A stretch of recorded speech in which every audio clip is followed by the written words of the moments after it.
Api di Bukit Menoreh. Cerita, Esa Mintarja. Audiobook, novel silat. Bab 495. Sementara itu sekelompok orang berlari-lari dari arah pasar. Siapakah mereka? Bertanya Gelagah Putih.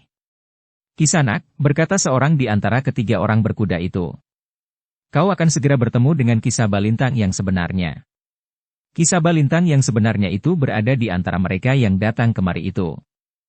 Oh, jadi kami berdua ini pasangan Kisah Balintang dan Nyi Lurah Agung Sedayu yang palsu? Persetan dengan kau berdua. Permainanmu yang kasar itu sudah selesai. Sekarang kalian berdua harus menyerah. Akan segera tersebar berita tentang Kisah Balintang dan Nyi Lurah Agung Sedayu yang palsu. Gelagah Putih tertawa. Katanya, Kisah Balintang dan Nyi Lurah Agung Sedayu yang palsu itu tidak baru sekarang ini. Tetapi sejak semula, sejak orang berbicara tentang Kisah Balintang dan Nyi Lurah Agung Sedayu itu berkeliaran, mereka adalah palsu. Kau tidak mengenal mereka yang sebenarnya. Mereka adalah Kisah Balintang dan Nyi Lurah Agung Sedayu yang sebenarnya. Kau yang tidak mengenal mereka yang sebenarnya. Setidak-tidaknya Nyi Lurah Agung Sedayu, karena Nyi Lurah ada bersamaku. Dalam pada itu, sekelompok orang yang berlari-lari dari pasar itu menjadi semakin dekat. Namun yang semakin menarik perhatian, di belakang mereka sekelompok orang yang lain telah berlari-lari pula menyusul kelompok yang pertama. Sebelum ketiga orang itu menjawab, maka Gelagah Putih pun bertanya. Apakah Kisah Balintang membawa dua kelompok pengikutnya untuk menangkap aku? Ketiga orang itu memang menjadi bingung. Yang mereka ketahui, ada sekelompok kawan-kawan mereka yang berada di pasar itu untuk menangkap orang yang mengaku Kisah Balintang dan Nyi Lurah Agung Sedayu. Namun ternyata ada dua kelompok orang yang berlari-lari dari pasar. Siapakah mereka? Bertanya salah seorang di antara ketiga orang itu. Entahlah, jawab kawannya. Mungkin Kisah Balintang telah memerintahkan sekelompok orang dari lingkungan yang lain pula. Jika demikian kita tentu diberitahu. Kebimbangan yang semakin dalam nampak di wajah orang-orang itu. Sementara itu, kawan-kawannya menjadi semakin dekat. Yang paling depan di antara mereka adalah Kisah Balintang sendiri. Selamat bertemu kembali, Kisah Balintang, sapa Gelagah Putih yang masih duduk di punggung kudanya. Dahi Kisah Balintang pun berkerut melihat Gelagah Putih dan Rara Wulan duduk di punggung kudanya. Ketiga orang berkuda yang lebih dahulu datang menemui Gelagah Putih itu pun terkejut. Seorang di antara mereka bertanya, "Kau kenal Kisah Balintang?" Gelagah Putih tersenyum. Katanya, "Bukankah aku lebih tahu dari kalian? Aku mengenal Kisah Balintang. Aku pun mengenal Nyi Lurah Agung Sedayu. Jadi kaulah yang telah memalsukan namaku," geram Kisah Balintang. "Kita adalah pemeran-pemeran terbaik dari satu lakon yang sangat menarik, Kisah Balintang.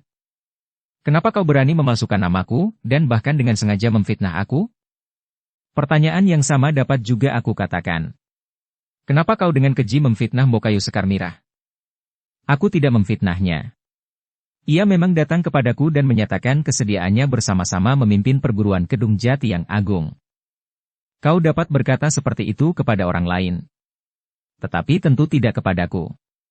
Kau tahu itu, Kisah Balintang. Meskipun kau bermain dengan baik, menyembunyikan pemeran Mbokayu Sekar Mirah ketika Mbokayu Sekar Mirah yang sebenarnya berada di Mataram, tetapi sekarang kau tidak akan dapat ingkar lagi. Persetan kau, bocah edan.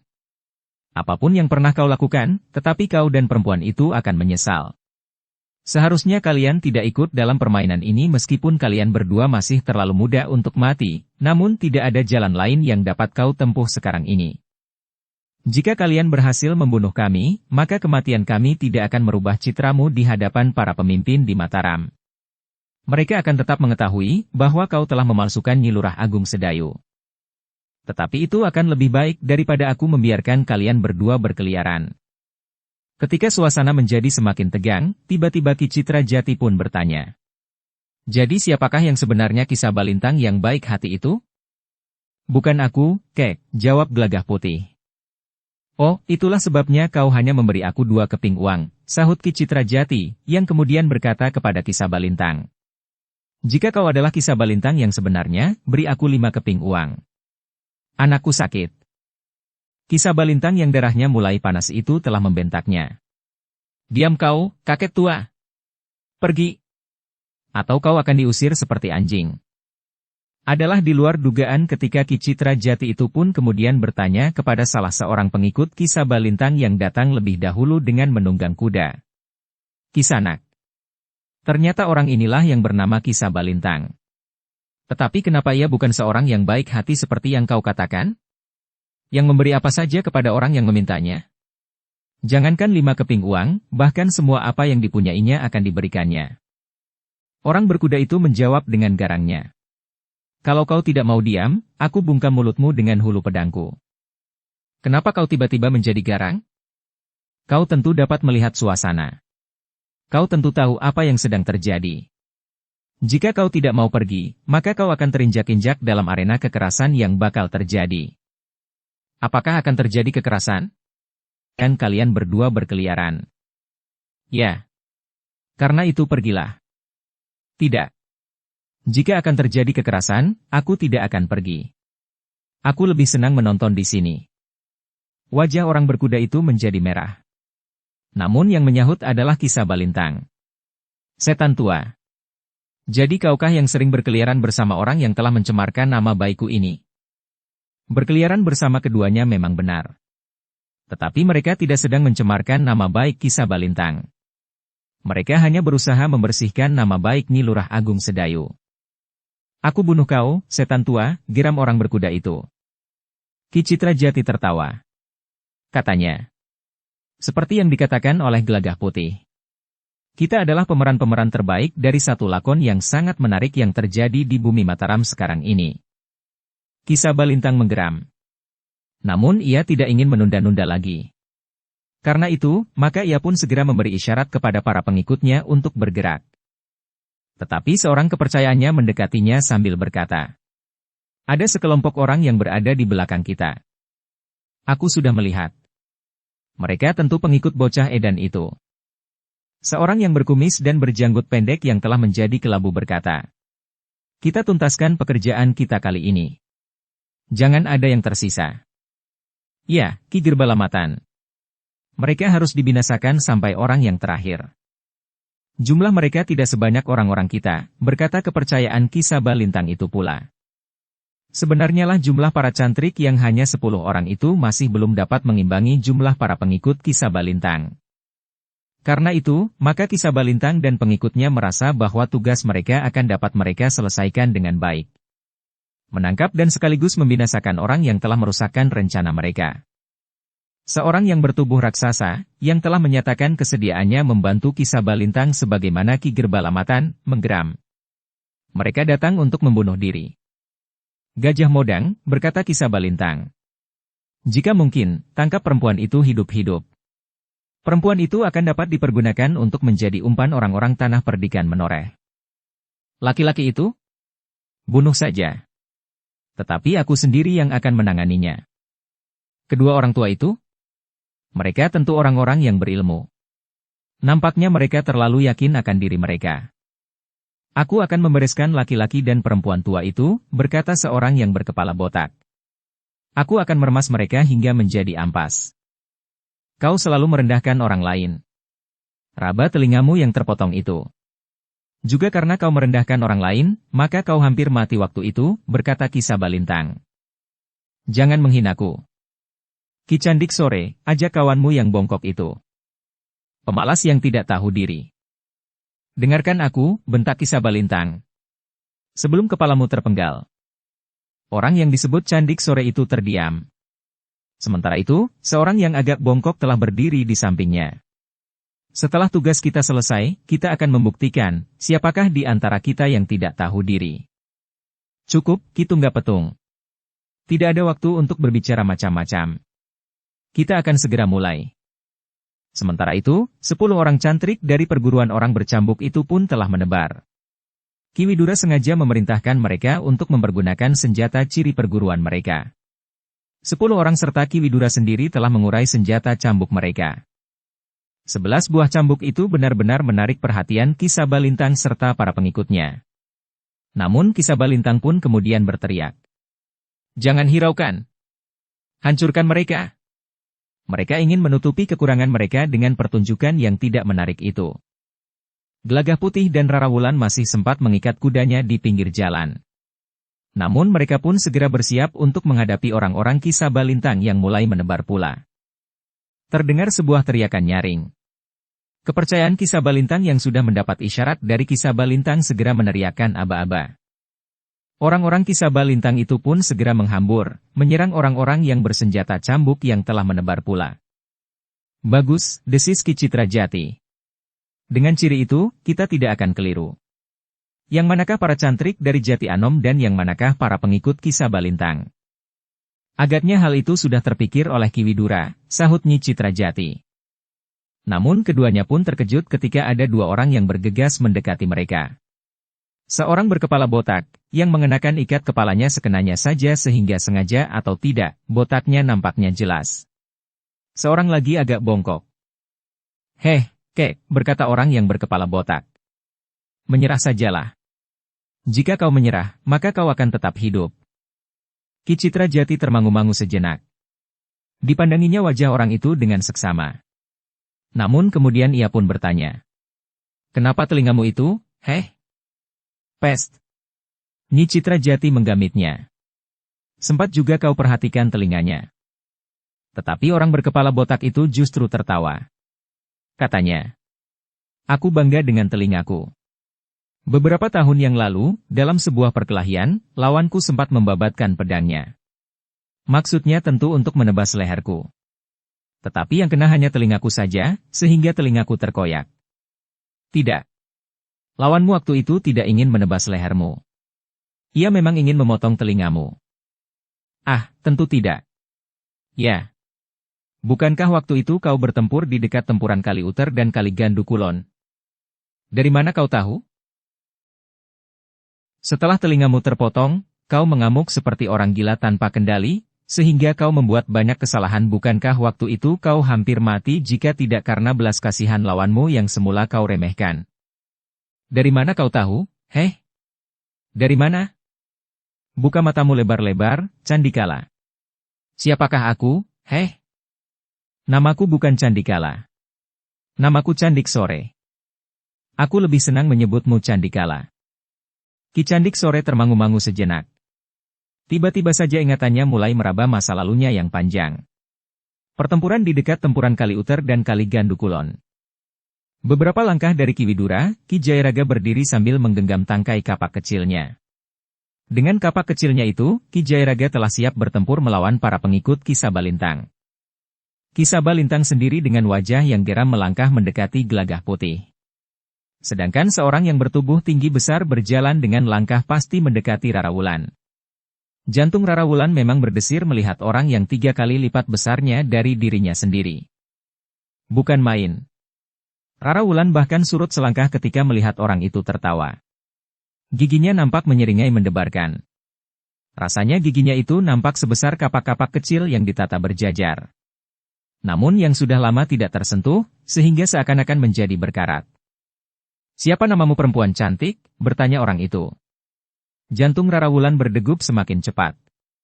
Sementara itu, Gelagah Putih tidak sempat mendekati istrinya, karena Ki Sabalintang telah berdiri di hadapannya.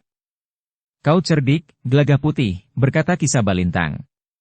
Kau berhasil menyelamatkan nama Nyi Lurah Agung Sedayu. Tetapi ternyata tebusannya mahal sekali. Sama sekali tidak. Aku tidak akan mengalami kesulitan apa-apa. Juga karena kehadiranmu di sini. Kau memang sombong sekali, Gelagah Putih. Kau dan orang-orangmu akan terkapar mati di sini, kecuali perempuan itu. Ia akan ditangkap hidup-hidup.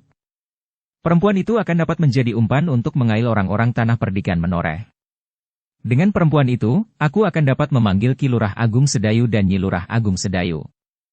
Aku akan menukarkan perempuan itu dengan tongkat baja putih yang berada di tangan Nyi Lurah Agung Sedayu. Kau tidak akan berhasil menangkap perempuan itu hidup-hidup. Seandainya kau atau orang-orangmu berhasil, namun Bokayu Sekar Mirah tidak akan mau menukarnya dengan tongkat baja putih. Perempuan itu memang akan dapat menjadi korban. Tetapi untuk mempertahankan hak, kadang-kadang kita memang harus berkorban. Luar biasa. Jika benar yang kau katakan itu, betapa mulianya hati mereka yang bersedia mengorbankan nyawanya. Kesetiaannya jarang ada bandingnya. Itulah watak kami. Ciri dari seorang yang berjuang untuk mempertahankan hak-haknya. Tetapi korbannya selalu orang lain. Orang yang menurut pendapat kami, matinya justru sia-sia. Mereka hanya harus puas dengan sebutan seorang pejuang. Seorang pahlawan. Tetapi yang akan menikmati hasil yang sebenarnya, katakanlah yang akan tetap memiliki haknya, adalah orang lain. Bukan orang lain, Ki Sabalintang. Kami adalah bagian dari pemilikan hak itu. Omong kosong. Apa untungmu dan apa untung perempuan itu, jika hak itu tetap berada di tangan Nyi Lurah Agung Sedayu, selain kematian serta gelar pahlawan itu? Apa pula artinya gelar yang bertimbun sekalipun, jika orang itu harus mati? Otak kami tidak sekerdil otakmu, Ki Sabalintang. Jika kami mempertahankan hak Nyi Lurah Agung Sedayu, bukan semata-mata bagi kepentingan Nyi Lurah. Tetapi kami tahu, seandainya tongkat itu ada di tangan orang lain yang akan bersamamu memimpin sebuah perguruan besar sebagaimana perguruan Kedung Jati, maka akibatnya akan buruk sekali bagi banyak orang. Jika kami harus berkorban untuk mempertahankan hak itu pada Mbokayu Sekar Mirah, maka kami sudah menyelamatkan banyak orang yang akan mengalami akibat yang buruk sekali itu. Sebaliknya, kami telah ikut pula mempertahankan hak itu untuk kepentingan perlindungan bagi banyak orang yang memerlukan. Nah, bukankah pengorbanan yang harus kami berikan, seandainya hal itu harus terjadi, bukan semata-mata bagi keuntungan Mbokayu Sekar Mirah? Kau adalah orang-orang yang mabuk pujian, yang tidak dapat melihat kenyataan yang terbentang di hadapan hidungmu. Semua itu omong kosong. Tongkat di tangan Nyi Lurah Agung Sedayu itu gunanya juga untuk memeras orang lain. Kau mulai kehilangan arah bicaramu. Sebaiknya kau tidak berbicara lebih banyak. Semakin banyak kau berbicara, akan semakin jelas bagiku, betapa kerdilnya otak di kepalamu. Jadi kau benar-benar ingin disebut pahlawan? Ya, jawab Gelagah Putih. Kenapa aku harus takut disebut pahlawan? Bukankah itu berarti bahwa kau sudah merendahkan arti kepahlawanan itu sendiri? Tetapi aku tidak akan menundukkan kepalaku dan membiarkan kepala itu kau penggal, hanya karena aku menghindari cemoohan atas sebutan pahlawan itu. Wajah Ki Sabalintang menjadi merah. Dengan geram ia pun berkata, "Aku memang akan membunuhmu. Tetapi aku sudah berpesan kepada kawanku untuk menangkap perempuan itu hidup-hidup. Kita sudah cukup lama berbicara. Semuanya sudah terlibat dalam pertempuran." Bagus, geram Ki Sabalintang. Sejenak kemudian, keduanya pun sudah terlibat dalam pertempuran pula. Ki Sabalintang telah mengembangkan tangannya seperti sayap-sayap yang terlepas dari perlindungan induknya. Namun Gelagah Putih pun telah bersiap sepenuhnya. Ketika elang itu menukik dan menyambar, maka Gelagah Putih tidak melarikan diri seperti anak ayam yang ketakutan. Tetapi sebagai seekor ayam jantan yang tegar, Gelagah Putih menyambut serangan Ki Sabalintang. Ki Sabalintang terkejut. Ia tidak mengira bahwa pada serangannya yang pertama, Gelagah Putih langsung membenturnya. Karena itu, ketika terjadi benturan, maka Ki Sabalintang pun tergetar surut. "Kau bangga dengan kemenangan kecil pada benturan ini, Gelagah Putih?" bertanya Ki Sabalintang. "Tidak. Aku tahu bahwa kau tidak mengira bahwa aku akan membentur seranganmu. Karena itu kau telah tergetar surut. Kemenangan kecil ini tidak berarti apa-apa bagiku dan bagimu, tetapi penting bagi orang-orangmu. Mereka yang sempat melihat, kau telah tergetar surut dalam benturan yang terjadi. Kau licik." "Tidak. Aku tidak licik. Aku tidak menyerangmu dari arah punggung pada saat kau tidak menyadarinya. Atau menusuk dadamu pada saat kau tidur. Sebenarnya lah, Ki Gajah Modang yang menghadapi Rara Wulan terkejut melihat Ki Sabalintang tergetar surut.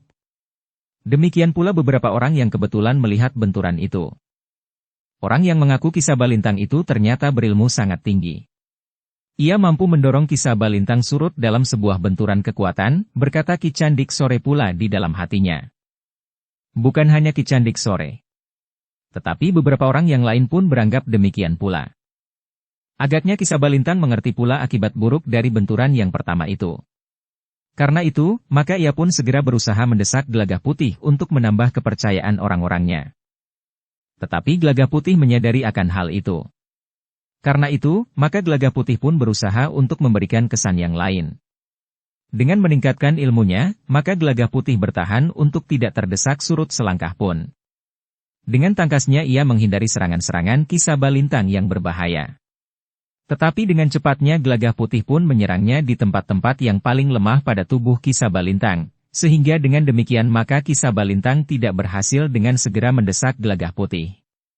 Ketika Ki Sabalintang meningkatkan ilmunya selapis, maka Gelagah Putih pun melakukannya pula, sehingga kemampuan mereka pun masih saja tetap seimbang. Sementara itu, raksasa yang bernama Gajah Modang itu pun telah mulai berusaha untuk menangkap Rara Wulan hidup-hidup. Gajah Modang tidak menyerang Rara Wulan dengan tangan atau kakinya, tetapi tangannya terjulur menjangkau lengan Rara Wulan. Rara Wulan melangkah surut. Sambil melangkah maju Gajah Modang berkata, "Kau masih belum menjawab, siapa namamu?"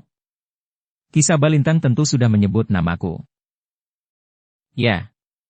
Tetapi aku lupa." "Katakan, siapa namamu?" Kesannya tentu akan berbeda jika kau sendiri yang mengucapkannya. "Namaku Nyi Lurah Agung Sedayu." Namun Rara Wulan itu bergeser surut ketika ia mendengar orang bertubuh raksasa itu tertawa keras-keras. Katanya di sela-sela derai tertawanya, "Kau ternyata pintar juga bergurau, perempuan cantik. Aku senang dengan perempuan yang memiliki rasa yang cerah dan terang seperti kau. Perempuan yang pandai bergurau dan tidak dikungkung oleh kebiasaan buruk sebagaimana kebanyakan perempuan yang hanya tahu menghidupkan api di dapur." "Terima kasih, raksasa buruk. Tetapi siapa namamu?" Itulah yang menarik. Sebelum kau sebut namamu, kau sudah bertanya siapa namaku. Katakan. Namamu tentu menarik seperti wujudmu. Heh, apakah wujudku menurut pendapatmu menarik? Ya. Jika kau datang di sebuah padukuhan, tentu banyak anak-anak yang mengerumunimu. Kau tentu dikira salah seorang penari topeng yang terpisah dan kawan-kawanmu. Di luar dugaan Rara Wulan, orang itu sama sekali tidak marah. Bahkan ia tertawa semakin keras. Tubuhnya yang besar itu berguncang-guncang. "Benar juga, kenapa Ki Sabalintang memerintahkan aku menangkap perempuan ini hidup-hidup, sementara laki-laki yang mengaku Ki Sabalintang itu harus dibunuhnya?" Rara Wulan mengerutkan dahinya. Namun kemudian ia pun berkata, "Aku yang akan menangkapmu hidup-hidup. Kau akan menjadi sangat menarik untuk dipertontonkan di tanah perdikan menoreh." "Jangan begitu, perempuan cantik. Tetapi siapa namamu?" "Sebut dahulu namamu." "Baik.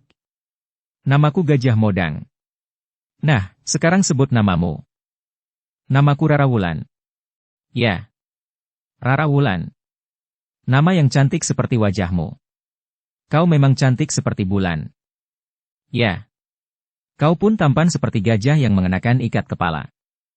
"Kenapa?" Rara Wulan bahkan harus menahan tertawanya. Katanya kemudian, "Modang adalah salah satu corak ikat kepala. Nah, barangkali kau adalah satu-satunya gajah yang memakai ikat kepala." Gajah Modang itu justru tertawa berkepanjangan. Katanya, "Aku senang mendengarnya.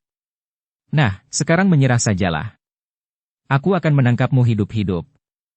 Kau akan sangat berarti bagi kami. Di antara semua orang yang melawan kami sekarang ini, kau adalah satu-satunya orang yang akan tinggal hidup. Sudah aku katakan, akulah yang akan menangkapmu hidup-hidup. Jangan begitu. Jangan memaksaku untuk mempergunakan kekerasan. Aku sama sekali tidak memaksamu. Tetapi aku tidak mau ditangkap hidup-hidup. Rara Wulan, kau hanyalah seorang perempuan. Betapapun tinggi ilmumu, namun kau tidak akan dapat lolos dari tanganku. Bersiaplah. Kita akan mulai. Jangan tuduh aku licik karena aku menyerangmu sebelum kau bersiap.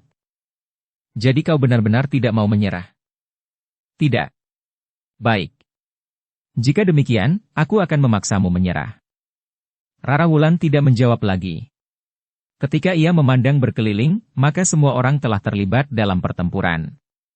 Ki Citrajati dan Nyi Citrajati juga sudah bertempur. Sementara itu ledakan cambuk terdengar susul-menyusul. Namun di antara cambuk yang meledak-ledak itu, terdengar sekali dua kali hentakan cambuk yang tidak melontarkan ledakan sebagaimana yang lain. Bunyi hentakan cambuk yang hanya bagaikan desah itu justru merupakan hentakan cambuk yang sangat berbahaya. Ternyata tanpa Kiai Gringsing, ayah mampu meniti ilmu sampai ke puncak, berkata Gelagah Putih di dalam hatinya. Namun ketika ia sempat memperhatikan Ki Widura yang sedang bertempur itu, ternyata Ki Widura masih saja bersenjata sebilah parang. Namun cambuknya berada di tangan kirinya. Tangan kirinya lah yang telah menghentakkan cambuk pada tataran puncak ilmu perguruan orang bercambuk. Sebenarnya lah hentakan cambuk yang tidak menimbulkan bunyi yang meledak itulah yang justru telah merisaukan beberapa orang berilmu tinggi yang bertempur di pihak Ki Sabalintang. Dalam pada itu, Rara Wulan pun kemudian telah terlibat dalam pertempuran melawan orang bertubuh raksasa itu. Di hadapan lawannya, Rara Wulan bagaikan seorang kerdil yang meloncat-loncat. Namun gerak Rara Wulan ternyata cukup cepat, sehingga raksasa itu tidak segera dapat menangkapnya. Jika saja aku berhasil menangkap pinggangmu, berkata Gajah Modang. Rara Wulan tidak menjawab. Tetapi Rara Wulan memang harus mengerahkan kemampuannya untuk menghindari terkaman raksasa itu. Tetapi Rara Wulan tidak membiarkan raksasa itu berusaha menangkapnya seperti seekor kucing yang memburu tikus. Karena itu, ketika kedua tangan Gajah Modang itu terjulur untuk menggapainya, maka Rara Wulan pun melenting tinggi. Namun ia bukan saja melenting untuk menghindarkan diri, tetapi sambil memutar tubuhnya, kaki Rara Wulan terayun mendatar menyambar kening raksasa itu. Terdengar Gajah Modang mengaduh tertahan. Orang bertubuh tinggi kekar itu terhuyung beberapa langkah surut. Sambil memegangi keningnya yang terasa sakit sekali, Gajah Modang itu pun berdesis. Bukan main. Kau berhasil mengenai keningku. Rara Wulan berdiri beberapa langkah di hadapannya sambil sedikit merendah. Perempuan itu telah siap menghadapi segala kemungkinan. Kau akan menyesali tingkah lakumu itu, Rara Wulan. Rara Wulan masih tetap diam. Selangkah ia bergeser ke samping. Gajah Modang yang marah itu pun kemudian meloncat tidak saja menerkam Rara Wulan, tetapi ia telah mengayunkan tangannya menyerang ke arah dada. Namun dengan tangkasnya Rara Wulan meloncat menghindar, sehingga serangan Gajah Modang itu tidak mengenainya. Bahkan Rara Wulan telah meloncat dengan cepat. Sedikit merendah sambil memiringkan tubuhnya. Dengan kerasnya, kakinya terjulur mengenai lambung Gajah Modang. Ternyata Gajah Modang yang bertubuh raksasa itu tergetar, bahkan kemudian bergeser selangkah surut. Kekuatan iblis manakah yang telah merasuk ke dalam dirimu, geram Gajah Modang? Ternyata kau mampu menggetarkan daya tahanku. Rara Wulan masih saja diam. Namun perempuan itu telah bergeser selangkah. Dukung channel Novel Silat dengan subscribe, follow, like, komen dan share. Gajah Modang mulai menjadi benar-benar marah. Karena itu ia pun menggeram. Aku tidak lagi akan menahan diri. Aku memang berusaha menangkapmu hidup-hidup. Tetapi jika terpaksa, aku harus membunuhmu pula. Demikianlah. Maka sejenak kemudian telah terjadi pertempuran yang sengit antara Gajah Modang itu melawan Rara Wulan, yang meskipun nampak jauh lebih kecil, tetapi ternyata bahwa Rara Wulan mampu bergerak lebih cepat dari lawannya. Rasanya serangan Rara Wulan itu datang dari segala penjuru. Sementara itu, Nyi Citra Jati telah terlibat dalam pertempuran yang sengit melawan Tunggak Petung. Ternyata bahwa Tunggak Petung telah keliru menilai kemampuan lawannya. Tunggak Petung mengira bahwa ia akan dapat dengan cepat menguasai lawannya, seorang perempuan tua. Namun ternyata bahwa perempuan tua itu mampu bertempur dengan tangkasnya. Nyi Citra Jati mampu bergerak dengan cepat, berloncatan seperti burung sikatan memburu belalang di rerumputan. Ternyata kau telah kerasukan iblis betina, geram Ki Tunggak Petung. Heh! Iblis betina. Kenapa? Kau yang sudah menjadi tua dan jelek itu masih mampu bertempur dengan tangkas. Kau masih mampu berloncatan demikian cepatnya. Aku tidak saja kerasukan iblis betina. Tetapi aku mampu mengalahkan iblis betina itu. Sombongnya kau, perempuan tua. Tetapi betapapun kau berbangga akan dirimu, tetapi sebentar lagi kau akan mati. Suamimu akan mati. Semuanya akan mati di sini. Itu angan-angan yang bermain di kepalamu. Tetapi apa yang sesungguhnya terjadi, tentu tidak seperti angan-anganmu itu. Tunggak Petung tidak segera menjawab. Tetapi serangannya menjadi semakin cepat dan keras. Tetapi Nyi Citra Jati tidak segera terdesak. Ia masih saja mampu mengimbangi lawannya meskipun lawannya itu sudah meningkatkan ilmunya semakin tinggi. Beberapa langkah dari Nyi Citra Jati, Ki Citra Jati bertempur melawan musuh lamanya yang telinganya telah menjadi cacat. Dendam di jantung Ki Candik sore rasa-rasanya bagaikan meledakkan dadanya. Ia sama sekali tidak mengira bahwa ia akan bertemu dengan laki-laki yang telah membuat telinganya menjadi cacat. Cacat itu sendiri tidak banyak berpengaruh terhadap hidup dan kehidupannya. Namun kekalahan yang pernah dideritanya itulah yang sangat menyakitkan. Apalagi penghinaan yang diterimanya pada saat itu, bahwa Ki Citrajati telah berbelas kasihan dan membiarkannya hidup. Salahnya sendiri, kenapa ia tidak membunuhku waktu itu, berkata Ki Candik Sore di dalam hatinya. Sekarang akulah yang akan membunuhnya. Dengan garangnya, Ki Candik Sore menyerang Ki Citrajati. Semakin lama kemampuan Ki Candik Sore pun rasa-rasanya menjadi semakin tinggi. Tetapi Ki Citrajati pun telah meningkatkan ilmunya pula. Geraknya menjadi semakin cepat. Tubuhnya seakan-akan menjadi semakin ringan. Ki Citrajati yang tua itu, ternyata tidak menjadi semakin lamban. Ketuaannya membuatnya semakin matang, sehingga Ki Candik Sore mulai menjadi berdebar-debar. Setelah ia meningkatkan ilmunya semakin tinggi, ternyata Ki Citrajati masih belum terdesak karenanya. Bahkan Ki Citrajati masih saja dapat tersenyum sambil berkata, "Ilmumu memang menjadi semakin matang, Candikala." "Diam kau, setan tua," geram Ki Candik Sore. Dengan garangnya ia melenting, memutar tubuhnya sambil mengayunkan kakinya mendatar, mengarah ke kening. Tetapi Ki Citrajati dengan cepat merendah, sehingga kaki Ki Candik Sore sama sekali tidak menyentuhnya. Bahkan Ki Citrajati yang merendah itu sempat membalas serangan Ki Candik Sore. Kakinya yang terjulur lurus, justru telah menyambar lambung. Ki Candik Sore itu terdorong ke samping. Hampir saja ia terpelanting jatuh. Namun dengan tangkasnya Ki Candik Sore bergeser, sehingga sempat mempertahankan keseimbangannya. Ki Citrajati tidak memburunya. Dibiarkannya Ki Candik Sore memperbaiki keadaannya. "Apakah kau sudah siap?" bertanya Ki Citrajati. "Kau memang sombong sekali, Citrajati. Tetapi kali ini kau akan menyesali kesombonganmu itu.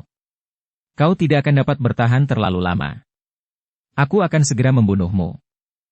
Ki Citrajati tidak menjawab. Tetapi ia bergeser selangkah maju. "Sekian tahun aku menempa diri. Kesempatan seperti inilah yang aku tunggu. Aku tidak akan melepaskannya. Kita bertemu secara kebetulan, Candik Sore. Kita akan menyelesaikan persoalan di antara kita sampai tuntas, agar kita tidak perlu mencari kesempatan lain di kemudian hari." "Bagus, Citrajati. Kita akan menuntaskan pertempuran kita kali ini. Dengan demikian maka aku akan dapat tidur dengan nyenyak di malam-malam mendatang." Ki Citrajati tidak menjawab lagi. Namun ia merasakan gelombang serangan Ki Candik Sore yang meningkat semakin cepat dan semakin keras. Sehingga dengan demikian, maka pertempuran di antara mereka pun menjadi semakin sengit pula. Dalam pada itu, meskipun pertempuran itu terjadi tidak terlalu dekat dengan pasar, namun orang-orang di dalam pasar itu pun menjadi resah dan bahkan ketakutan. Beberapa orang dengan serta-merta telah meninggalkan pasar itu. Namun ada pula yang harus mengemasi dagangannya lebih dahulu. Namun ada pula di antara mereka yang sempat menonton pertempuran itu. Beberapa saat kemudian pertempuran menjadi semakin sengit. Ledakan-ledakan cambuk bagaikan mengguncang dahan pepohonan dan menggugurkan daun-daun yang mulai menguning. Ki Gerbalamatan yang marah melangkah mendekati seseorang yang rambutnya sudah berbaur putih, yang menggenggam cambuk di tangan kirinya dan membawa parang di tangan kanannya. "Kau mengamuk seperti seekor banteng yang terluka." "Kau siapa, Kisanak?" bertanya Gerbalamatan. Orang itu termangu-mangu sejenak. Namun kemudian ia pun menjawab, "Namaku Widura. Aku adalah pengikut setia Ki Sabalintang." "Sudahlah. Permainan sudah berlalu. Kita sudah mulai menanggalkan topeng-topeng kita." Ki Widura tersenyum. Katanya, "Kau tentu tahu maksudku. Aku adalah pengikut pemeran Ki Sabalintang yang ternyata jauh lebih pantas dari Ki Sabalintang sendiri." "Ya. Aku setuju. Orang itu lebih muda, lebih tampan, dan sinar matanya nampak lebih tajam. Aku kira orang itu lebih cerdik dari Ki Sabalintang sendiri. Sekarang keduanya sedang bertempur." "Ya. Tetapi sayang, bagaimanapun juga orang yang mengaku Ki Sabalintang itu tentu kalah pengalaman. Jika saja ilmu mereka seimbang, maka Ki Sabalintang yang sebenarnya mempunyai beberapa kelebihan. Pengalaman, keberanian bertindak dan tidak ragu-ragu untuk menghancurkan lawannya. Jika saja orang yang mengaku Ki Sabalintang itu juga seorang yang sedikit liar seperti Ki Sabalintang yang sebenarnya, maka pertempuran di antara mereka akan menjadi sangat seru. Jika menurut pendapatmu Ki Sabalintang itu sedikit liar, kenapa kau bersedia menjadi pengikutnya? Ki Gerbalamatan itu tertawa, katanya. Tidak ada alat sebaik Ki Sabalintang. Ternyata kau lebih cerdik dari Ki Sabalintang. Kau kira Ki Sabalintang tidak menyadari keadaannya? Pada saat-saat terakhir, setelah kami kehilangan lawan, maka kami akan mencari lawan di antara kami sendiri. Demikian bengiskah watak Ki Sabalintang dan bahkan kalian semuanya? Ya. Kami adalah orang-orang selicik serigala. Jika kami kehabisan mangsa, maka siapa yang berdarah di antara kami, akan dikoyak-koyak oleh kelompoknya sendiri. Kau sadari itu? Ya. Kau heran? Semua orang di antara kami menyadarinya. Namun kami pun berharap bahwa kami akan tetap mempunyai kepentingan sejalan sampai tahap akhir. Apakah artinya tahap akhir? Jika kami sudah merasa perjuangan kami selesai. Jika kami sudah dapat berdiri di atas keinginan kami. Ki Widura mengangguk-angguk. Katanya. Sekarang kau akan bertempur dengan mempertaruhkan nyawamu? Ya. Kenapa kau tidak berpura-pura saja bertempur? Biarlah orang lain mati. Kau akan tetap hidup. Orang itu mengerutkan dahinya. Namun kemudian ia pun tertawa sambil berkata. Satu gagasan yang baik. Tetapi aku ingin menyempurnakan gagasan itu. Ki Widura tidak bertanya. Sementara orang itu berkata lebih lanjut. Bagaimana jika kau bantu aku agar tidak ada orang yang tahu bahwa aku hanya berpura-pura? Apa yang dapat aku bantu? Bertanya Widura. Kau biarkan aku membunuhmu. Darah Ki Widura tersirap. Sementara orang itu sambil tertawa berkata.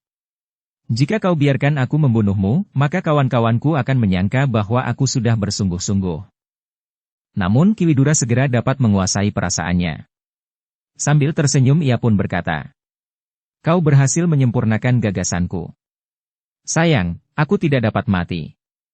Aku mempunyai nyawa rangkap 100. Sampai nafasmu putus, kau tidak akan berhasil menghabiskan nyawaku. Wajah Ki Gerbalamatan menegang, katanya. Ternyata kau sombong sekali, Ki Widura. Ya. Aku memang seorang yang sombong. Kau lihat senjataku? Sebuah cambuk dan sebilah parang. Kau tentu dapat membaca pertanda itu. Bahwa aku adalah orang yang sangat sombong. Ki Gerbalamatan menarik nafas panjang. Katanya. Baiklah. Kita akan bertempur. Aku tidak akan sempat berpura-pura. Kau pun tidak akan sempat mempergunakan nyawamu yang kedua. Ki Widura tidak menjawab. Ki Gerbalamatan pun kemudian telah mempersiapkan diri. Ditariknya sebilah luuk pusakanya. Luuk yang kehitam-hitaman. Pada tubuh senjata itu nampak guratan-guratan pamor yang bagaikan bercahaya. Widura, berkata orang itu. Kau dapat mempergunakan parangmu untuk melawan pengikut-pengikut Sabalintang itu. Tetapi kau tidak akan dapat mempergunakannya menghadapi senjataku yang aku banggakan ini. Ki Widura tidak menjawab. Namun Ki Widura itu pun sudah bersiap sepenuhnya untuk menghadapi segala kemungkinan. Sejenak kemudian, maka Ki Gerbalamatan pun telah meloncat menyerangnya. Luuknya terayun-ayun mengerikan. Ki Widura pun mengakui di dalam hatinya, bahwa luuk itu adalah luuk yang baik. Karena itu, Ki Widura tidak berani membenturkan parangnya yang dibelinya di pasar itu untuk membentur luuk lawannya itu. Yang mungkin dilakukannya hanya menghindar atau menebas menyamping. Ki Gerbalamatan nampaknya dapat melihat kelemahan senjata Ki Widura. Justru karena itu, maka Ki Gerbalamatan itu pun berusaha menekan Ki Widura dengan serangan-serangan yang datang bagaikan banjir bandang yang tidak terbendung. Dalam kesulitan itulah akhirnya Widura tidak lagi mempunyai kesempatan menghindari benturan parangnya dengan luuk lawannya. Ketika Ki Widura sedang terdesak, maka Ki Gerbalamatan itu telah mengayunkan luuknya dengan deras sekali. Sementara itu Ki Widura tidak lagi mempunyai kesempatan untuk menghindar. Ia sudah berdiri lekat sebatang pohon yang besar. Karena itu, maka Ki Widura pun tidak mempunyai pilihan lain. Dengan jantung yang berdebaran Ki Widura telah membenturkan senjatanya, menangkis serangan Ki Gerbalamatan. Ketika benturan yang sangat keras itu terjadi, maka parang Ki Widura yang dibelinya di pasar itu pun berderak patah. Ki Widura meloncat ke samping selangkah. Ia berdiri termangu-mangu sejenak. Yang masih berada di tangannya tinggallah hulu parangnya. Senjatamu telah patah, geram Ki Gerbalamatan. Itu adalah perlambang bahwa seranganmu pun akan dengan mudah aku patahkan. Ki Widura itu pun kemudian berdiam berdiri tegak dengan wajah yang tegang. Dilemparkannya tangkai parang yang masih di genggaman. Kemudian tangan kanan Ki Widura itu telah menggenggam tangkai cambuknya. Cambuk yang berjuntai panjang. Sekali hentak, maka cambuk Ki Widura itu meledak dengan kerasnya bagaikan membelah langit. Ki Gerbalamatan itu bergeser surut. Dipandanginya Ki Widura dengan tajamnya. Namun kemudian ia pun tersenyum sambil berkata, "Ternyata kau tidak lebih dari seorang gembala kerbau." Suara cambukmu memekakkan telinga. Tetapi tidak berarti apa-apa bagi mereka yang sedikit saja mengenal ilmu kanuragan. Ki Widura tidak menjawab. Namun ketika sekali lagi ia menghentakkan cambuknya, maka wajah Ki Gerbalamatan pun menjadi tegang. Cambuk Ki Widura itu tidak lagi meledak bagaikan mengoyak selaput telinga. Tetapi getaran yang tajam terasa menyentuh jantung Ki Gerbalamatan. "Gila orang ini," geram Ki Gerbalamatan. Ki Widura yang telah mampu menyempurnakan ilmunya setelah beberapa lama berada di padepokan orang bercambuk, memang telah sampai pada puncak kemampuannya. Sebagai seorang pemimpin dari sebuah padepokan yang disebut padepokan orang bercambuk, maka Ki Widura telah mematangkan ilmu cambuknya. Dengan modal ilmu yang dipelajarinya dari berbagai cabang ilmu, serta kecerahan penalarannya, maka Widura yang bekerja keras itu telah mampu menjadikan dirinya seorang yang berilmu tinggi. Namun dengan demikian, maka ilmu cambuknya mempunyai beberapa perbedaan ciri dengan ilmu cambuk yang diturunkan langsung dari Kiai Gringsing. Tetapi Ki Widura tidak pernah menyangkal bahwa ia adalah murid Kiai Gringsing. Bahkan lebih muda dari murid-murid utama Kiai Gringsing yang lain. Untuk menghadapi Ki Gerbalamatan yang menggenggam pusaka kebanggaannya itu, maka Ki Widura telah meningkatkan ilmunya semakin tinggi. Sementara itu di sisi lain, Ki Jayaraga bertempur dengan garangnya pula. Kapak kecil di tangannya berputaran seperti baling-baling. Beberapa orang pengikut Ki Sabalintang yang berkelompok menghadapinya segera mengalami kesulitan. Seorang yang bertubuh tinggi kekurus-kurusan telah terpelanting keluar arena. Sebuah luka telah menganga di pundaknya. Luka oleh kapak kecil Ki Jayaraga yang dibelinya di pasar bersama Ki Widura. Dengan demikian, maka orang-orang yang bertempur melawannya dalam kelompok itu pun menjadi semakin berhati-hati. Seorang yang bersenjata tombak pendek berusaha memancing perhatian Ki Jayaraga. Sementara itu, kawannya yang bersenjata golok yang besar menyerang dari samping, bersama dengan kawannya yang lain yang bersenjata bindi, yang mengayunkan bindinya dari belakang mengarah ke tengkuk Ki Jayaraga. Namun dengan tangkasnya, Ki Jayaraga berloncatan. Tidak seorang pun di antara mereka yang berhasil menyentuhnya. Namun tiba-tiba saja terdengar teriakan kesakitan berbaur dengan kemarahan yang menghentak dada. Orang yang bersenjata golok itulah yang terlempar dari arena. Lambungnya terkoyak oleh mata kapak Ki Jayaraga yang terayun mendatar. Namun orang-orang yang bertempur dalam kelompok itu pun segera menyibak. Seorang yang bertubuh sedang dan berwajah tampan dengan kumisnya yang tipis mendekatinya. "Kau memang luar biasa, Kisanak," desis orang itu. Ki Jayaraga pun melangkah surut. Dilihatnya seorang yang berdiri menatapnya. Matanya yang cekung memancarkan getar gejolak di dalam dadanya. "Kau siapa, Kisanak?" bertanya orang itu. "Namaku Jayaraga, Kisanak." "Kau?" "Orang memanggilku Wirasekti. Aku adalah kepercayaan Ki Sabalintang." "Apakah yang kau maksud dengan kepercayaan?" Banyak persoalan yang dihadapi oleh Ki Sabalintang yang kadang-kadang tidak dapat dipecahkannya sendiri. Aku selalu diajak berbincang untuk mencari jalan keluar. Selain untuk memecahkan beberapa masalah, maka aku adalah orang yang dapat berbagi perasaan dengan Ki Sabalintang. Tidak ada lagi rahasianya yang disembunyikan dari penglihatanku. Ki Sabalintang percaya bahwa aku tidak akan membocorkan rahasia itu kepada siapapun. Ki Sabalintang pun percaya akan kesetiaanku kepadanya. Kenapa hal itu kau nyatakan kepadaku? Kau akan dapat mengukur dengan siapa kau berhadapan. Kau akan segera menyadari bahwa apa yang kau lakukan terhadap para pengikut Ki Sabalintang itu tidak membuatku menjadi silau. Apakah kau sadari bahwa pengakuanmu itu membuatku semakin ingin menangkapmu dan memeras rahasia Ki Sabalintang yang kau ketahui? Orang yang mengaku bernama Wirasekti itu tertawa. Katanya, "Jangan terlalu sombong, Kisanak. Bagaimana mungkin kau berniat menangkapku? Lihat, kawan-kawanmu sudah terdesak dihantam prahara kemampuan para pengikut Ki Sabalintang. Orang-orangmu yang tidak seberapa jumlahnya itu akan habis sampai yang terakhir. Apakah penglihatanmu dan penglihatanku berbeda? Para pengikut Kisaba Lintang palsu yang bersenjata cambuk itu nampaknya akan segera mengusai medan. Jangan bermimpi, Ki Jairaga.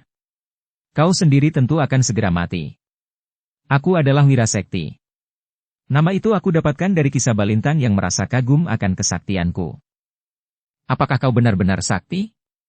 Siapakah yang lebih sakti, kau atau Kisaba Lintang? Pertanyaanmu aneh. Tidak ada orang yang dapat mengalahkan Kisaba Lintang. Heh, kau belum pernah mendengar kekalahan Kisaba Lintang selama ini? Selama aku bersamanya, aku belum pernah melihat Kisaba Lintang kalah dalam satu pertempuran atau perang tanding. Agaknya kau memang belum lama menjadi kepercayaan Kisaba Lintang, sehingga kau belum sempat melihat bahwa di Mataram ini banyak sekali orang-orang yang memiliki kemampuan melampaui Kisaba Lintang. Apalagi kau. Mimpi buruk itu harus kau tanggalkan, Ki Jairaga. Wirasekti. Jika kau belum pernah melihat Kisaba Lintang dikalahkan, maka hari ini kau akan melihatnya. Kisaba Lintang itu akan dikalahkan oleh Kisaba Lintang yang palsu itu. Meskipun Kisaba Lintang yang palsu itu masih muda, tetapi kematangan ilmunya sudah melampaui kematangan ilmu Kisaba Lintang. Demikian jauhnya hayalmu mengembara, Ki Jairaga. Baiklah. Sekarang aku akan membangunkanmu. Kau akan segera menyadari bahwa kau berhadapan dengan Ki Wirasekti, seorang kepercayaan Kisaba Lintang. Ki Jairaga pun segera bersiap menghadapinya. Karena ia tidak melihat kepercayaan Kisaba Lintang itu bersenjata, maka Ki Jairaga pun berkata, "Di mana senjatamu?" "Aku belum memerlukannya, Ki Jairaga." Ki Jairaga pun kemudian meletakkan kapaknya di tanggul parit di pinggir jalan sambil berkata, "Baik. Aku pun belum memerlukan pusakaku itu. Pusaka peninggalan nenek moyangku sejak zaman Singasari." "Zaman Singasari? Tetapi aku lihat tangkai kapakmu itu baru." "Aku jarang sekali mempergunakannya, Wirasekti. Kapak ini buatan zaman Singasari. Karena itu, buatannya masih nampak kasar. Tetapi kapakku ini adalah kapak yang bertuah. Jika aku mempergunakannya, maka kau tidak akan mampu bertahan sepenginang." Wirasekti itu mengerutkan dahinya. Diperhatikannya kapak kecil Ki Jairaga. Namun ketika kapak itu diletakkan di tanggul parit, maka Wirasekti pun tertawa sambil berkata, "Kau mencoba menipuku. Kapak peninggalan zaman Singasari tidak akan kau letakkan begitu saja di atas tanggul parit. Kau masih belum mengenal watak dan sifat kapakku yang selalu haus. Di dekat aliran parit itu, maka kesegarannya akan sedikit mengendalikan keganasan kapak kecil itu. Jika kapak itu tidak basah oleh air yang memercik di rerumputan, maka ia akan terlalu cepat menghisap darah lawan-lawanku." Wajah Wirasekti menegang. Sementara Ki Jairaga berkata selanjutnya, "Dengan demikian maka pertempuran menjadi tidak menarik, karena hanya akan berlangsung sebentar. Karena itu, maka aku lebih senang meletakkan kapakku sekarang ini, agar kita mempunyai kesempatan yang agak lama untuk bermain." "Bohong," teriak Wirasekti. Ki Jairaga itu pun bertanya dengan nada tinggi. "Kau tidak percaya?" "Ki Jairaga, kau tidak sedang berbicara dengan kanak-kanak yang baru dapat merengek minta mainan. Tetapi kau berbicara dengan kepercayaan Kisaba Lintang. Karena itu, kau tidak usah mengigau. Sekarang bersiaplah. Jika kau ingin mengambil dan mempergunakan kapakmu, kenapa tidak kau lakukan? Kapakmu itu hanya pantas untuk memotong dahan-dahan kayu kering dari batang-batang kayu tua yang sudah hampir roboh." Ki Jairaga pun segera mempersiapkan diri. Ia justru bergeser mendekati lawannya sambil berkata, "Marilah. Kita sudah terlambat mulai." Wirasekti pun segera mempersiapkan dirinya. Sebagai seorang yang merasa dirinya sakti, maka Wirasekti pun terlalu yakin akan dirinya. Ia merasa bahwa dalam waktu yang pendek, ia akan segera dapat mengalahkan lawannya itu. Keduanya pun kemudian bergeser beberapa langkah. Namun tiba-tiba serangan Wirasekti pun menyambar Ki Jairaga dengan derasnya, mengarah langsung ke dadanya. Ki Jairaga memang agak terkejut mengalami serangan itu. Agaknya Wirasekti memang seorang yang memiliki kemampuan yang tinggi. Ia dapat bergerak demikian cepatnya tanpa membuat ancang-ancang. Namun Ki Jairaga masih mampu mengelakkan diri, sehingga serangan itu tidak menyentuhnya. Wirasekti terkejut. Ia sudah memastikan bahwa pada serangannya yang pertama itu lawannya akan terlempar dan jatuh terpelanting di tanah. Jika ia masih sempat bangkit, maka nafasnya tentu mulai mengganggunya, atau bahkan tulang iganya telah menjadi retak. Tetapi serangannya itu sama sekali luput dari sasaran. Ketika kemudian Wirasekti berdiri menghadap Ki Jayaraga dan bersiap untuk meloncat menyerang, maka Ki Jayaraga pun telah bersiap pula menghadapi segala kemungkinan. Wirasekti mulai menggerakkan tangannya. Lapun bergeser selangkah ke samping. Namun kemudian Wirasekti pun meloncat selangkah sambil menjulurkan tangannya. Ki Jayaraga yang sudah bersiap itu menangkisnya ke samping, sementara tangannya yang lain bergerak dengan cepat menyambar bahu. Tetapi Wirasekti sempat memiringkan tubuhnya sambil menebas tangan Ki Jayaraga. Tetapi di luar dugaannya, Ki Jayaraga itu pun telah memutar tubuhnya. Kakinya terayun mendatar sejalan dengan putaran tabuhnya, menghantam kening. Ki Wirasekti terkejut. Namun kaki Ki Jayaraga itu benar-benar menyambar kening Wirasekti, sehingga Wirasekti itu terpelanting jatuh berguling di tanah. Dengan cepat Wirasekti meloncat bangkit. Kepalanya memang terasa menjadi pening. Bahkan untuk beberapa saat matanya menjadi kabur. Tetapi Ki Jayaraga tidak memburunya dan tidak memanfaatkan keadaan lawannya itu. Bahkan Ki Jayaraga seakan-akan telah memberi kesempatan lawannya untuk memperbaiki keadaannya. Wirasekti menggeram. Namun dengan mengerahkan segenap tenaganya, Wirasekti itu meloncat sambil menjulurkan kakinya. Dengan bergeser selangkah, Ki Jayaraga telah terhindar dari serangan itu, sementara Ki Jayaraga meloncat sambil mengayunkan tangannya. Dengan demikian, maka pertempuran di antara mereka pun berlangsung semakin sengit. Serangan demi serangan meluncur dari kedua belah pihak. Dalam pada itu, pertempuran yang terjadi itu pun telah menebar. Mereka tidak saja bertempur di jalan bulak. Tetapi mereka telah meloncat memasuki kotak-kotak sawah di menyebelah jalan. Tanaman yang hijau telah terinjak-injak kaki, berpatahan. Di sana-sini terdengar ledakan cambuk yang memekakkan telinga. Meskipun jumlah para pengikut Ki Sabalintang lebih banyak dari para cantrik, namun para cantrik yang terlatih itu mampu mengimbangi mereka. Seorang cantrik yang harus bertempur melawan 3 orang sekaligus, tidak segera merasa terdesak. Cambuknya yang berputaran, meledak-ledak dengan kerasnya. Setiap sentuhan akan berakibat sangat buruk bagi lawannya. Kulit dan dagingnya akan terkoyak, sehingga darah pun akan segera mengalir dari luka yang menganga itu. Seorang cantrik yang harus berhadapan dengan 2 orang pengikut Ki Sabalintang yang garang, harus mengerahkan kemampuannya untuk mengimbangi kedua orang lawannya. Seorang lawannya bersenjata canggah bertangkai pendek. Seorang lagi membawa pedang yang punggungnya berkait ngeri pandan. Karena itu, maka cantrik itu pun harus sangat berhati-hati. Jika canggah itu sempat menekan lehernya, maka segala-galanya akan berakhir. Sementara itu punggung pedang yang ngeri pandan itu akan dapat mengoyak dagingnya sehingga tersayat-sayat. Namun dalam keadaan yang gawat, cantrik itu pun telah meningkatkan ilmunya semakin tinggi. Putaran cambuknya menjadi semakin cepat.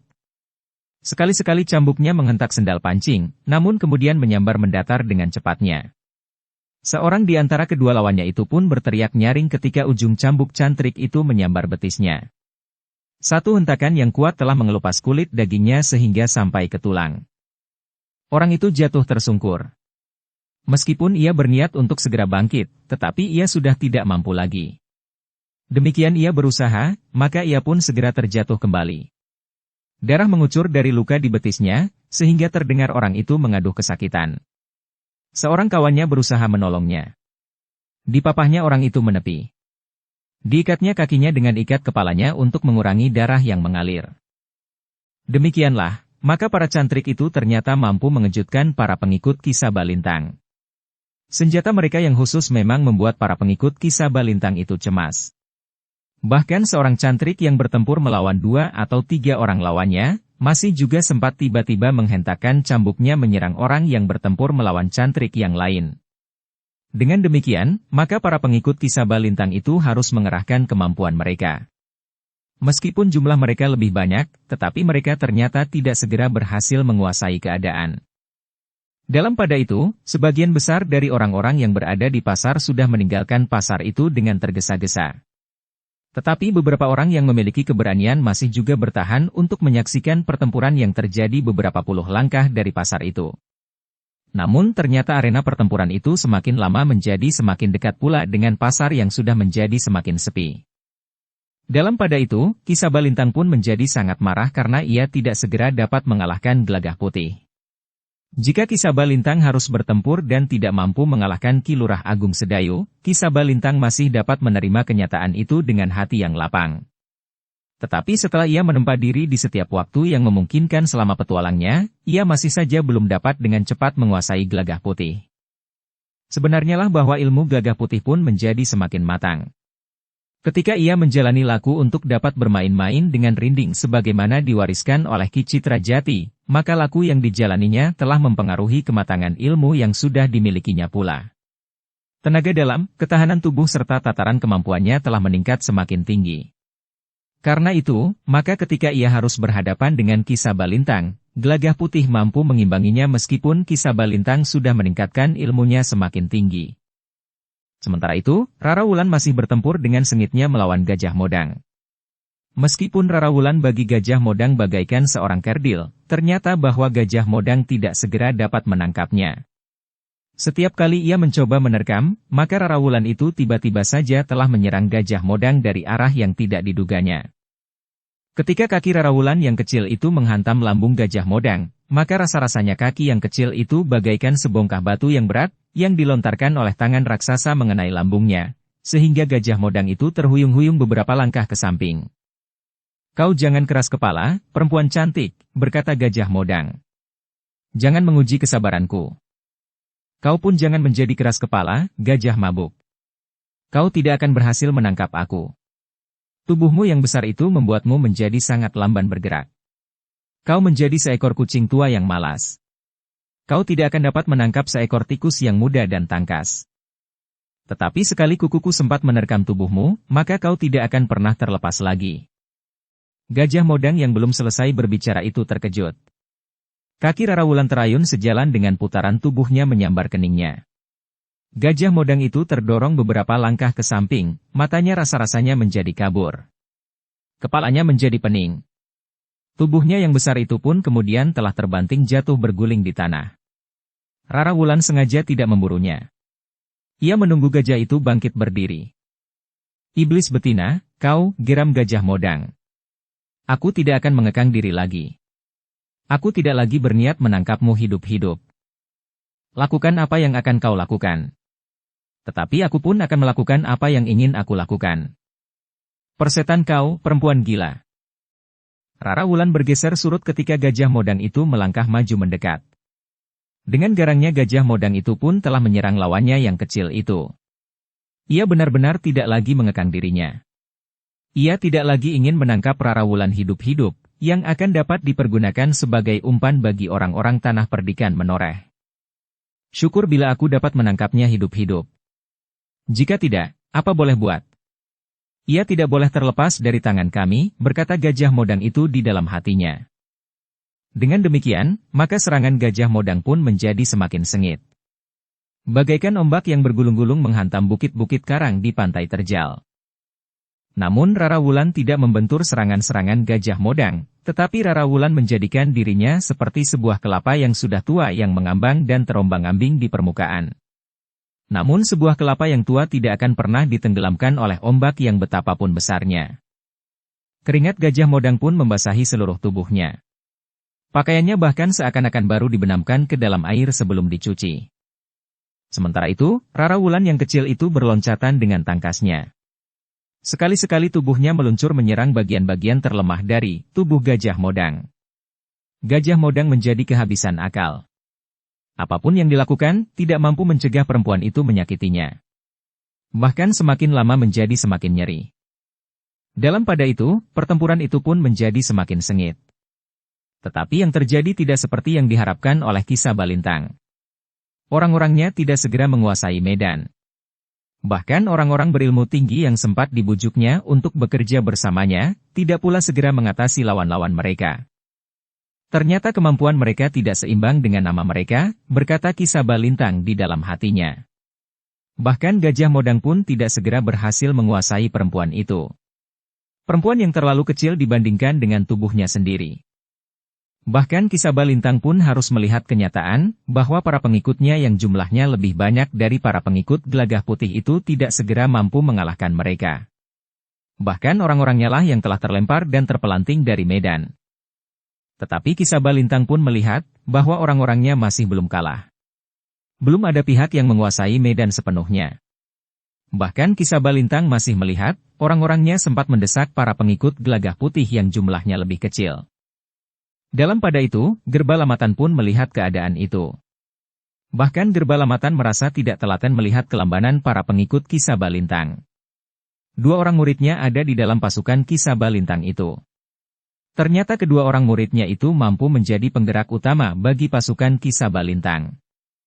Namun Ki Gerbalamatan sendiri ternyata tidak dapat segera menguasai Ki Widura. Bahkan ujung cambuk Ki Widura itu semakin lama rasa-rasanya menjadi semakin dekat dengan kulitnya. Ujung cambuk itu mematuk bagaikan kepala ular weling yang bisanya sangat tajam. Sentuhan ujung cambuk itu sudah dapat mengoyakkan pakaiannya, serta membuat kulitnya menjadi pedih. Gila orang ini. Cambuknya membuat jantungku menjadi berdebar-debar. Sebenarnya lah bahwa ujung cambuk itu rasa-rasanya selalu memburunya kemampuan ia beringsut. Seolah-olah di ujung cambuk itu terdapat mata yang sangat tajam, yang melihat gerak dan bahkan arah gerak yang masih akan dilakukan. Apalagi ketika Ki Widura melihat keadaan murid-muridnya yang seakan-akan terkepung oleh para pengikut Kisabalintang yang jumlahnya memang lebih banyak. Ki Widura itu memperhitungkan, bahwa jika ia tidak segera mampu melepaskan diri dari lawannya dan membantu murid-muridnya, maka murid-muridnya akan benar-benar terdesak. Karena itu, maka Ki Widura pun telah meningkatkan ilmunya. Ia berusaha segera mengatasi lawannya yang bersenjata sebuah luwuk yang kehitam-hitaman itu. Namun pada saat yang bersamaan, Gerbalamatan juga berniat untuk menghentikan perlawanan Ki Widura. Karena itu, maka luwuknya pun segera berputaran di sekitar tubuhnya, seperti perisai kabut yang kehitam-hitaman menyelimuti dirinya. Ki Widura menjadi semakin berhati-hati. Ketika tiba-tiba saja Gerbalamatan meloncat sambil menjulurkan luwuknya, maka terasa udara menjadi panas. Ki Widura segera meloncat mundur. Ia sadar bahwa Gerbalamatan telah sampai ke puncak ilmunya. Ia tidak saja mengandalkan luwuk pusakanya. Tetapi pada putaran luwuk yang kehitam-hitaman itu telah terpancar ilmunya yang mampu memanasi udara di sekitarnya. Namun udara yang panas itu terasa semakin lama menjadi semakin menebar. Dengan demikian, maka Ki Widura menjadi agak kesulitan untuk mendekatinya, karena dengan demikian ia harus menerobos ke dalam udara yang mulai menjadi panas. Gila orang ini, geram Ki Widura di dalam hatinya. Ternyata aku agak terlambat. Ketika segumpal awan yang kehitam-hitaman meluncur ke arahnya, maka Ki Widura harus segera melenting mengambil jarak. Jika kabut yang kehitam-hitaman itu sempat menyentuhnya, maka tubuhnya tentu akan terkoyak. Luka pun akan segera menganga. Sementara itu, panas udara bagaikan menghisap kekuatan yang ada di dalam dirinya. Keringat pun bagaikan terperas. Aku tidak dapat membiarkan diriku tenggelam ke dalam kekuatan ilmunya, berkata Ki Widura di dalam hatinya. Betapapun panasnya, aku harus mampu menggapai tubuhnya dengan ujung cambukku. Dengan demikian, maka Ki Widura pun segera mengambil ancang-ancang. Ia tidak mempunyai pilihan lain. Sementara itu, jumlah lawan yang banyak itu pun rasa-rasanya mulai menekan murid-muridnya. Karena itu, maka betapapun panasnya udara yang ditimbulkan oleh kemampuan ilmu lawannya, harus ditembusnya sehingga ujung cambuknya dapat menggapai tubuh lawannya. Sementara itu, Gerbalamatan yang melihat Ki Widura dalam kesulitan, segera meloncat memburunya.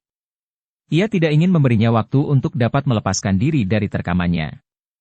Namun Ki Widura tidak akan meloncat lebih jauh. Ketika Gerbalamatan meloncat mendekatinya dengan putaran luwuknya yang bagaikan kabut yang kehitam-hitaman serta udara panas di sekitarnya, maka Ki Widura pun telah menyongsongnya. Dengan ketajaman penglihatannya, maka Ki Widura membidik pergelangan tangan Ki Gerbalamatan yang sedang memutar luwuknya. Dalam udara yang bagaikan membakarnya, Ki Widura menghentakkan cambuknya. Hentakan cambuk di tangan Ki Widura itu sama sekali tidak menimbulkan bunyi. Tetapi justru karena itu, maka kekuatan hentakan cambuk Ki Widura yang dilandasi dengan kekuatan tenaga dalamnya yang sangat besar, serta puncak ilmu cambuknya, membuat hentakan cambuknya itu mempunyai tenaga yang luar biasa. Tetapi panas udara di sekitar tubuh Gerbalamatan telah menyebabkan Ki Widura harus membuat jarak jika ia tidak mau hangus terbakar di dalamnya. Sehingga karena itu, maka ujung cambuknya tidak dapat membelit pergelangan tangan Gerbalamatan. Apalagi tangan Gerbalamatan itu bergerak dengan cepat memutar luwuknya. Meskipun demikian, namun ujung cambuk Kiwidura itu sempat menyentuh tangan Gerbalamatan sedikit di bawah sikunya. Terdengar Gerbalamatan berteriak dan mengumpat kasar. Kulit tangannya, sedikit di bawah sikunya, telah terkelupas hingga sampai ke tulang. Darah pun mengalir dengan derasnya, sehingga Gerbalamatan harus berloncatan surut mengambil jarak. Kiwidura tidak sempat memburu lawannya.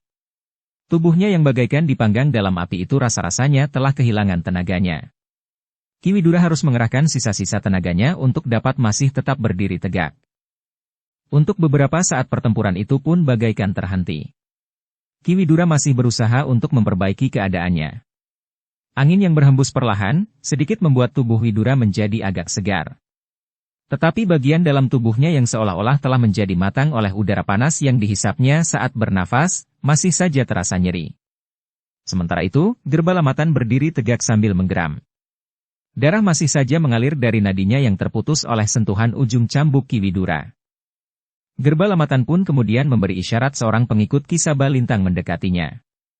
Agaknya Gerbalamatan memerintahkan orang itu untuk mengikat lengannya di atas siku dengan ikat kepala, untuk mengurangi arus darah yang keluar dari lukanya. Kiwidura yang merasa tubuhnya lemah itu sempat melihat apa yang dilakukan oleh pengikut Ki Sabalintang itu.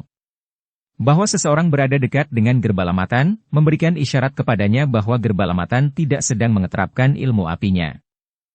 Mungkinkah Gerbalamatan mampu mengatur kekuatan ilmunya sehingga hanya orang-orang tertentu saja yang terbakar oleh panas apinya? Tetapi Kiwidura pun tidak mau melepaskan kesempatan yang mungkin akan menguntungkannya. Dengan sisa tenaganya, maka Kiwidura pun bergerak sambil mengayunkan cambuknya. "Gila kau, Widura!" Gerbalamatan berteriak. Didorongnya orang yang sedang mengikat tangannya itu meskipun masih belum cukup erat. Dengan cepat Gerbalamatan mengeterapkan ilmunya yang memancarkan udara panas dari dalam dirinya. Tetapi kekuatan api itu tidak dengan serta-merta membuat udara mendidih di sekitar tubuhnya. Selagi udara merambat menjadi semakin panas, Kiwidura telah menyerang Gerbalamatan dengan cambuknya. Dengan tangan kirinya Gerbalamatan menangkis serangan Kiwidura yang menghentakkan sisa-sisa tenaganya. Tetapi Gerbalamatan terkejut ketika cambuk Kiwidura justru membelit senjatanya. Satu hentakan yang keras, ujung cambuk Kiwidura telah merenggut luwuk Gerbalamatan yang digenggamnya dengan tangan kirinya, yang tidak sekuat tangan kanannya yang terluka. Namun pada saat yang bersamaan, udara pun mulai terasa menjadi semakin panas. Gerbalamatan yang kehilangan senjatanya itu sudah siap meloncat untuk menerkam Kiwidura. Gerbalamatan berusaha melingkarkan tangan kirinya ke leher Kiwidura dan tidak melepaskannya. Apapun yang dilakukan oleh Kiwidura, namun Kiwidura akan terpanggang dalam panasnya ilmunya. Tetapi meskipun tubuhnya sudah menjadi semakin lemah, namun Widura sempat menyongsong lawannya dengan hentakan cambuknya sendal pancing. Ujung cambuk Widura itu tepat mengenai leher Gerbalamatan. Ujung cambuk yang dihentakkan sendal pancing itu tidak membelit leher, tetapi ujungnya bagaikan mengoyak tubuh lawan. Tidak terdengar teriakan. Tidak pula keluhan. Tubuh itu pun terbanting jatuh di tanah dan tidak bergerak lagi. Kiwidura yang lemah setelah menghentakkan cambuknya, tenaganya bagaikan terhisap ke ujung cambuknya. Sejenak Kiwidura itu terhuyung-huyung. Untunglah seorang muridnya dengan cepat menangkap tubuhnya yang hampir terjatuh. "Guru," desis cantrik itu. "Aku tidak apa-apa," berkata Kiwidura. "Aku hanya kehabisan tenaga." Namun ketika ia menarik nafas panjang dan dadanya terasa nyeri, maka Kiwidura itu pun sadar bahwa udara panas yang dihisapnya telah melukai bagian dalam tubuhnya. Dipapah oleh muridnya, Kiwidura pun menepi. Ketika seorang pengikut Ki Sabalintang mencoba menyerangnya, maka seorang cantriknya telah meloncat sambil menghentakkan cambuknya. Pengikut Ki Sabalintang itu meloncat menghindar. Namun ujung cambuk itu bergerak mendatar menggapai kakinya. Ketika ujung cambuk itu membelitnya, maka cantrik itu menariknya dengan sekuat tenaga. Pengikut Ki Sabalintang itu terpelanting. Namun ketika cantrik itu berusaha untuk memburunya, maka seorang pengikut Ki Sabalintang yang lain telah menyerangnya dengan mengayunkan goloknya. Cantrik itu dengan cepat berusaha menguraikan cambuknya, kemudian memutar cambuknya di atas kepalanya. Dengan demikian maka pengikut Ki Sabalintang itu harus mengurungkan serangannya. Ia justru bergeser surut ketika ujung cambuk itu seakan-akan terjulur mematuknya. Kiwidura pun kemudian duduk di bawah sebatang pohon. Seorang di antara orang-orang berilmu tinggi yang bekerja sama dengan Ki Sabalintang telah terbunuh oleh cambuk Kiwidura. Kematian Gerbalamatan memang telah mengguncang medan. Gajah Modang yang bertempur melawan Rara Wulan pun menggeram. Seorang kawanmu telah membunuh kawanku. Tidak ada pilihan lain kecuali membunuh semua orang yang telah mengacaukan rencana kami. Kau pun akan kuremas menjadi debu dan akan kutaburkan di sepanjang jalan di tanah perdikan menoreh. Rara Wulan tidak menyahut. Namun ia melihat mata Gajah Modang itu bagaikan menyala. Dengan demikian, maka Gajah Modang pun menjadi semakin garang. Ayunan tangannya menggetarkan udara, bagaikan tiupan angin pusaran. Namun Rara Wulan bergerak semakin cepat.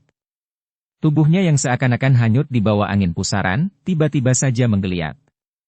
Loncatan-loncatan yang cepat kadang-kadang telah mengejutkan Gajah Modang. Yang jantungnya berguncang atas kematian Gerbalamatan ternyata bukan hanya Gajah Modang. Tetapi Candik Sore dan Tunggak Petung pun terkejut pula. Bahkan Ki Sabalintang sendiri telah meloncat beberapa langkah surut untuk mengambil jarak dari lawannya. Ki Sabalintang ingin meyakinkan dirinya, apakah Gerbalamatan benar-benar telah mati. Ki Sabalintang memang sempat melihat tubuh Gerbalamatan diangkat oleh dua orang kawannya menepi. Tetapi tubuh itu sama sekali sudah tidak bergerak. Gila orang bercambuk itu, geram Ki Sabalintang. Jangan sesali, sahut Gelagah Putih. Kawan-kawanku menyadari dengan siapa mereka berhadapan. Karena itu, maka mereka pun menjadi sangat berhati-hati. Orang bercambuk yang membunuh Ki Gerbalamatan itu juga akan mati. Bahkan seakan-akan baru dibenamkan ke dalam air sebelum dicuci. Tidak.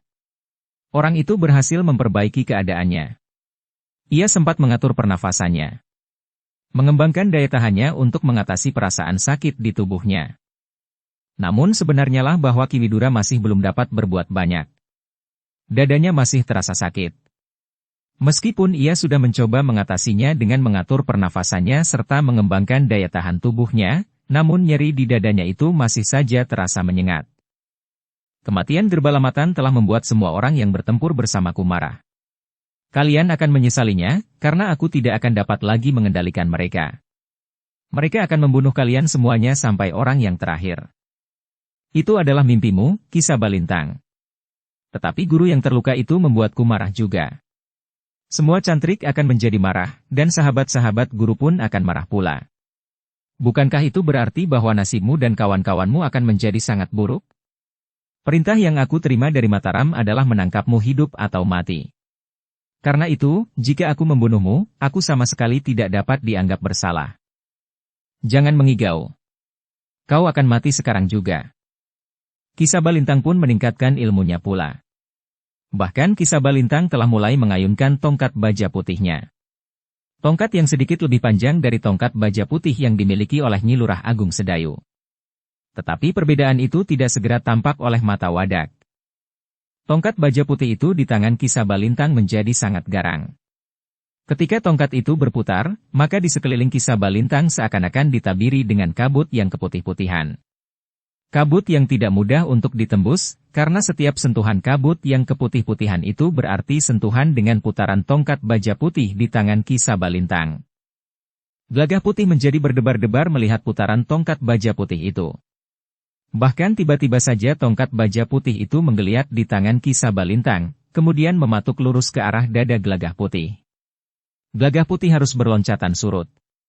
Sementara itu, kabut yang keputih-putihan itu telah melingkari tubuh Ki Sabalintang lagi. Gelagah Putih menyadari bahwa dengan tangan dan kakinya, ia tidak mungkin menembus putaran tongkat baja putih itu. Karena itu, maka sejenak kemudian Gelagah Putih telah mengurai ikat pinggangnya, yang bukan ikat pinggang kebanyakan. Ki Sabalintang yang melihat lawannya yang masih lebih muda daripadanya itu mengurai ikat pinggangnya, justru bergeser surut setapak. Ia sadar, jika lawannya itu mempergunakan ikat pinggangnya, maka ikat pinggang itu tentu bukan ikat pinggang sebagaimana ikat pinggang yang dipakainya. Karena itu, maka Ki Sabalintang pun berdesis. Dari mana kau dapatkan ikat pinggang itu? Aku mendapatkannya dari seorang sesepuh di Mataram. Ikat pinggang pusaka ini akan dapat mengimbangi kelebihan tongkat baja putihmu, Ki Sabalintang. Karena sebenarnya tongkat baja putih itu tidak mempunyai kelebihan apa-apa selain hanya sebuah pertanda, bahwa siapa yang memiliki tongkat baja putih adalah mereka yang berhak memimpin perguruan Kedung Jati. Tetapi jika Mbokayu Sekar Mirah juga memiliki pertanda seperti yang kau miliki tetapi tidak ingin memimpin perguruan Kedung Jati, maka tidak ada orang yang dapat memaksanya. Tidak ada orang yang akan memaksa Sekar Mirah untuk memimpin perguruan Kedung Jati. Tetapi tongkat baja putih itu adalah milik perguruan, yang harus kembali kepada perguruan. Ia harus dipegang oleh seseorang yang memimpin perguruan Kedung Jati, siapapun orangnya. Lupakan kisah Balintang. Kau yang justru telah menimbulkan keresahan di Mataram, maka kaulah yang harus ditangkap dan dihadapkan kepada para pemimpin di Mataram. Apa yang akan diterapkan kemudian kepadamu, aku tidak tahu. Keadilan ada di tangan para pemimpin di Mataram. Kau memang sombong sekali. Tetapi kesombonganmu akan berakhir hari ini. Gelagah Putih tidak menyahut. Tetapi ia pun segera mempersiapkan diri menghadapi segala kemungkinan. Sejenak kemudian, maka pertempuran pun telah menyala kembali.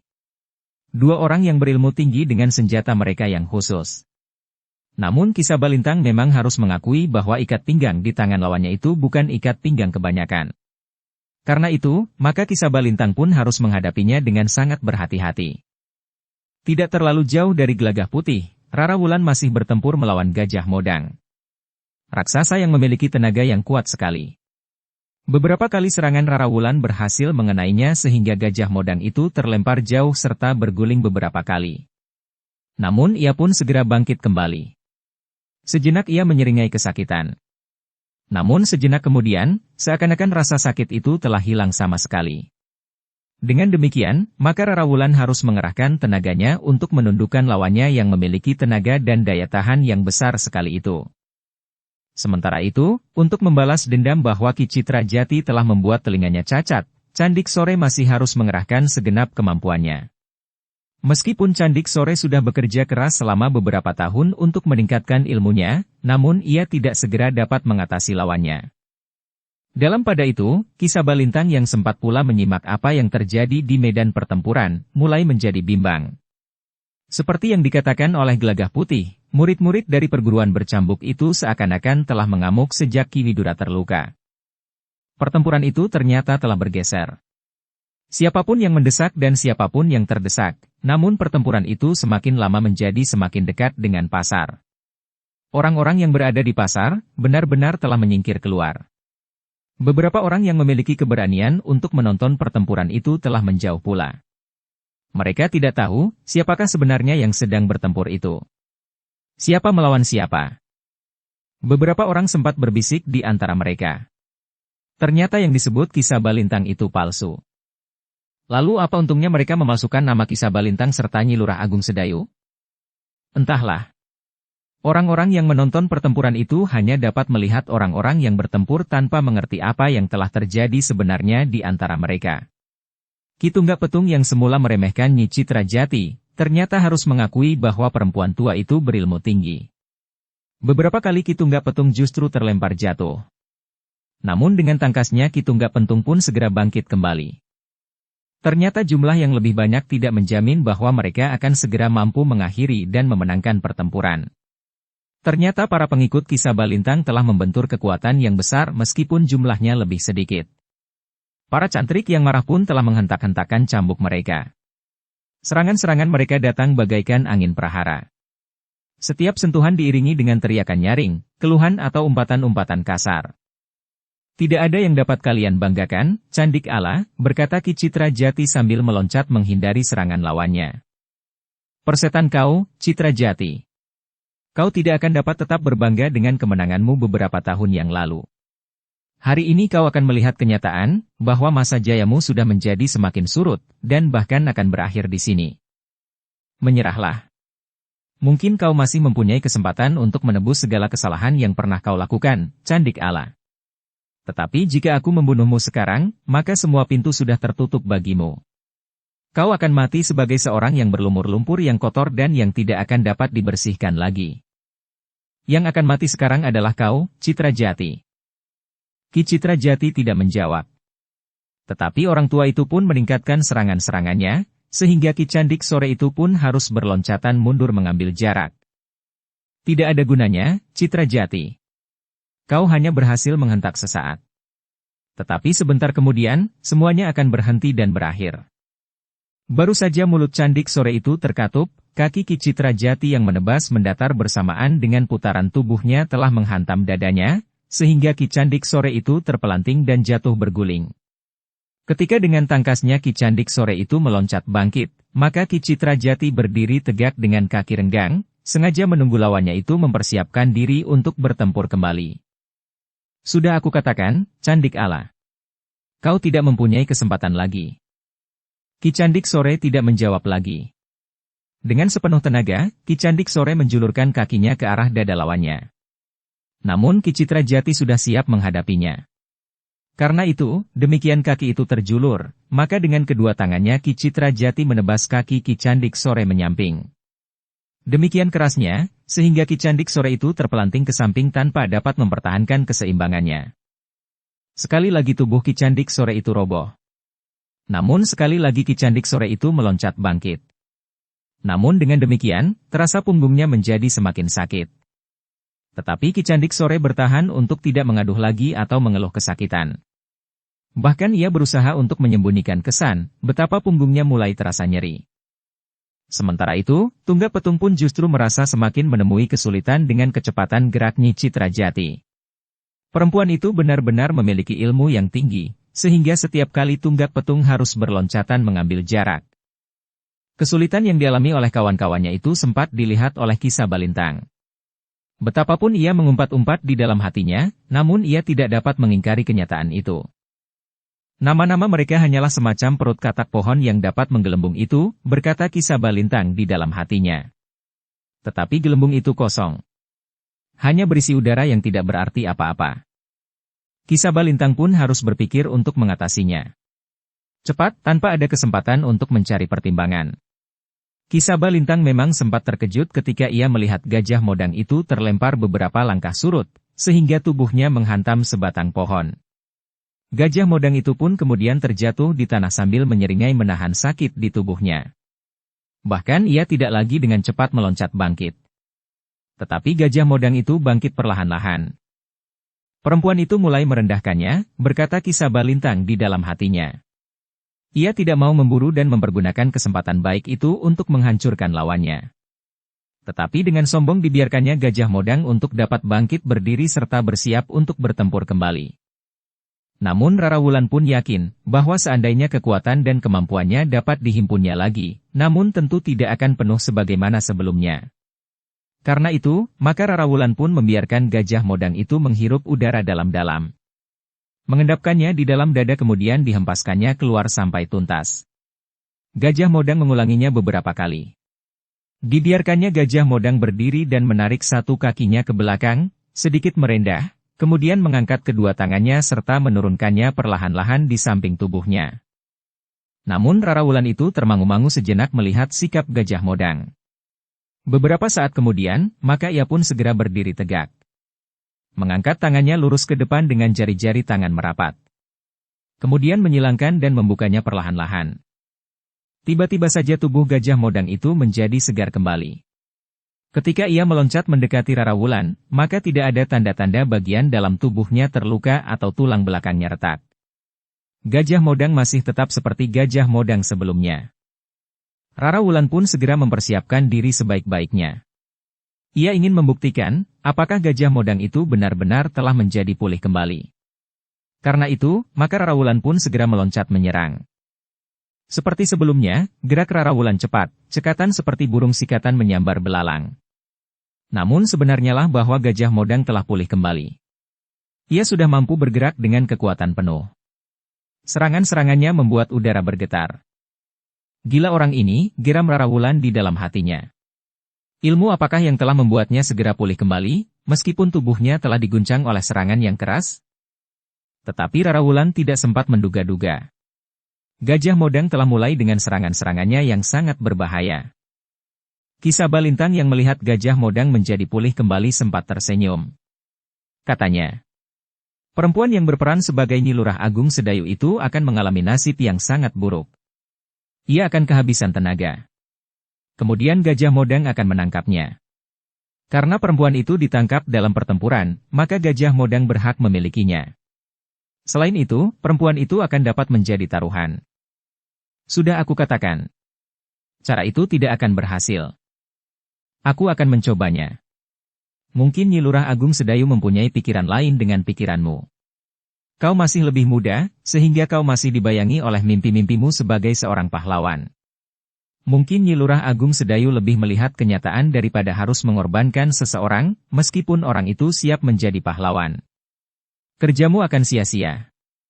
Jika kalian mampu membunuh, membunuhlah. Tetapi kami pun berusaha untuk membunuh kalian. Mungkin kau tidak akan mengalami nasib seburuk seorang perempuan. Tidak ada bedanya.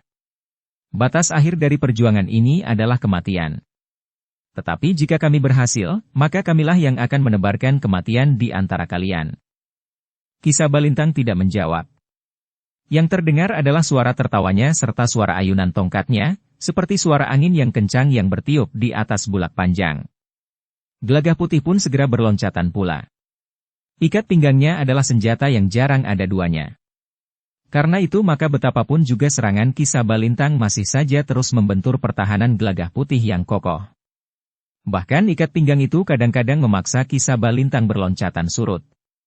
Ikat pinggang itu kadang-kadang menebas seperti sebilah pedang. Namun kadang-kadang lentur membelit sasarannya. Pertempuran yang bergeser itu menjadi semakin dekat dengan pasar.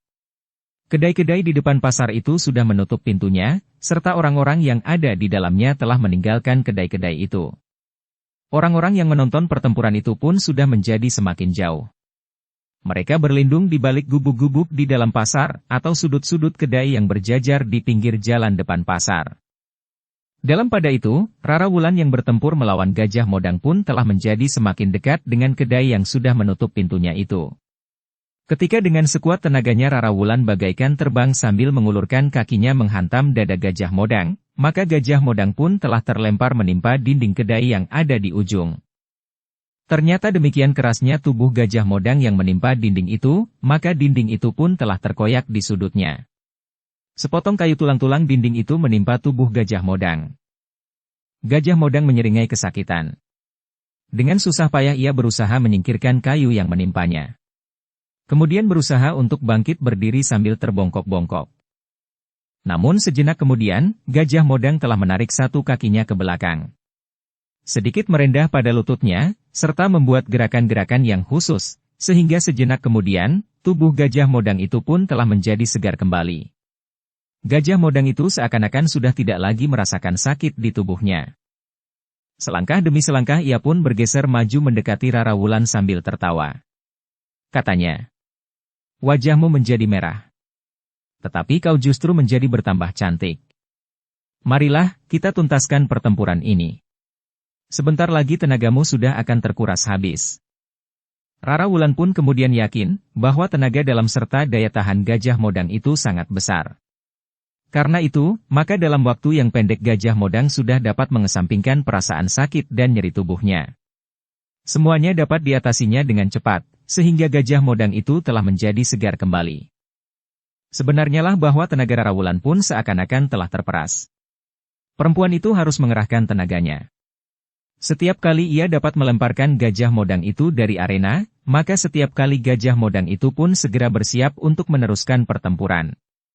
Bahkan semakin sering Rara Wulan mengenainya dan menyakitinya, maka Gajah Modang itu seakan-akan menjadi semakin cepat pula berhasil menyingkirkan rasa sakitnya. Bahkan ketika Rara Wulan tidak memberinya waktu sama sekali, Gajah Modang itu justru seakan-akan menjadi kebal. Terdengar suara tertawa Gajah Modang itu berkepanjangan. Nampaknya diperlukan waktu bagi Gajah Modang untuk mengeterapkan sejenis ilmu kebalnya. Jika ia dapat dipacu dengan waktu, maka keadaannya tentu akan menjadi sangat buruk.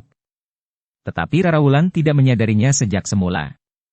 Karena itu, setiap kali Rara Wulan justru seakan-akan memberikan waktu kepada Gajah Modang untuk memperbaiki keadaannya. Semakin lama, ilmunya pun menjadi semakin mapan, sehingga setelah Gajah Modang itu mampu melampaui waktu yang diperlukan, maka ia benar-benar bagaikan menjadi kebal. Serangan-serangan Rara Wulan tidak lagi dapat menyakitinya. Rara Wulan pun mulai menjadi gelisah. Sementara itu, ia harus mengerahkan tenaganya untuk menghindari terkaman Gajah Modang. Jika saja Gajah Modang dapat menangkapnya, maka sulit bagi Rara Wulan untuk melepaskan dirinya. Dalam keadaan yang sangat sulit, terdengar suara Nyi Citra Jati yang bertempur tidak terlalu jauh dari Rara Wulan. "Jangan menunggu kau kehabisan tenaga, Wulan." Rara Wulan pun segera menyadari keadaannya. Ia merasa bahwa sudah berada di bawah bayangan kekuatan lawannya. Karena itu, maka ia harus segera berusaha melepaskan dirinya. Satu-satunya cara adalah berusaha menembus perisai ilmu kebalnya yang semakin lama menjadi semakin mapan. "Aku tidak boleh menunggu sampai ilmu kebalnya tidak tertembus," berkata Rara Wulan di dalam hatinya. Karena itu, maka Rara Wulan pun mulai mengatur serangan-serangannya. Dengan mengerahkan tenaga dalamnya, maka ketika terbuka kesempatan, Rara Wulan meloncat sambil menjulurkan kakinya mengarah ke dada Gajah Modang. Demikian kerasnya, sehingga Gajah Modang itu terlempar beberapa langkah surut. Meskipun Gajah Modang itu dengan cepat dan bahkan seakan-akan tidak dengan tenggang waktu sama sekali mampu mengatasi rasa sakitnya serta sesak di dadanya, namun Gajah Modang memerlukan waktu untuk menegakkan keseimbangannya. Rara Wulan termangu-mangu sejenak. Ia melihat Gajah Modang terhuyung-huyung. Kemudian berusaha untuk tetap berdiri tegak. Ketika Gajah Modang kemudian berdiri dengan mantap, maka Rara Wulan pun telah memusatkan nalar budinya. Demikian Gajah Modang sambil tertawa melangkah mendekatinya, maka Rara Wulan pun siap melepaskan puncak ilmunya yang diwarisinya dari Nyi Citra Jati. Aji Pacarwutah Pusparinonce. Gajah Modang terkejut melihat sikap Rara Wulan.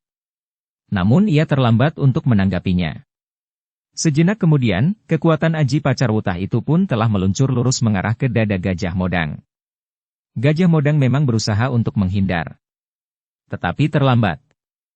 Ia tidak menduga bahwa perempuan yang masih terhitung muda itu sudah memiliki ilmu pada tataran yang sedemikian tinggi. Gajah Modang masih sadar sepenuhnya ketika dadanya bagaikan tertimpa batu segunung anakan. Namun hanya sekilas. Tiba-tiba saja nafasnya terhenti, dan Gajah Modang pun tersuruk ke dalam ketiadaan. Yang nampak kemudian adalah wadaknya yang terpelanting dan kemudian terbanting jatuh berguling di tanah. Kekuatannya yang besar serta daya tahannya yang tumbuh semakin kokoh, sehingga menjadi perisai yang melindungi tubuhnya sebagaimana ilmu kebal, ternyata tidak mampu menahan derasnya kekuatan Aji Pacarwutah yang dilontarkan oleh Rara Wulan. Perisai yang melindungi dirinya pun telah pecah, sehingga bagian dalam dadanya pun bagaikan terbakar. Kematian Gajah Modang telah menggemparkan arena pertempuran. Ki Sabalintang pun tidak mengira bahwa perempuan yang masih terhitung muda itu mampu mengalahkan Gajah Modang. Bahkan membunuhnya. Ki Citra Jati dan Nyi Citra Jati yang melihat akibat serangan Rara Wulan dengan berlandaskan Aji Pacarwutah itu telah membesarkan hati mereka.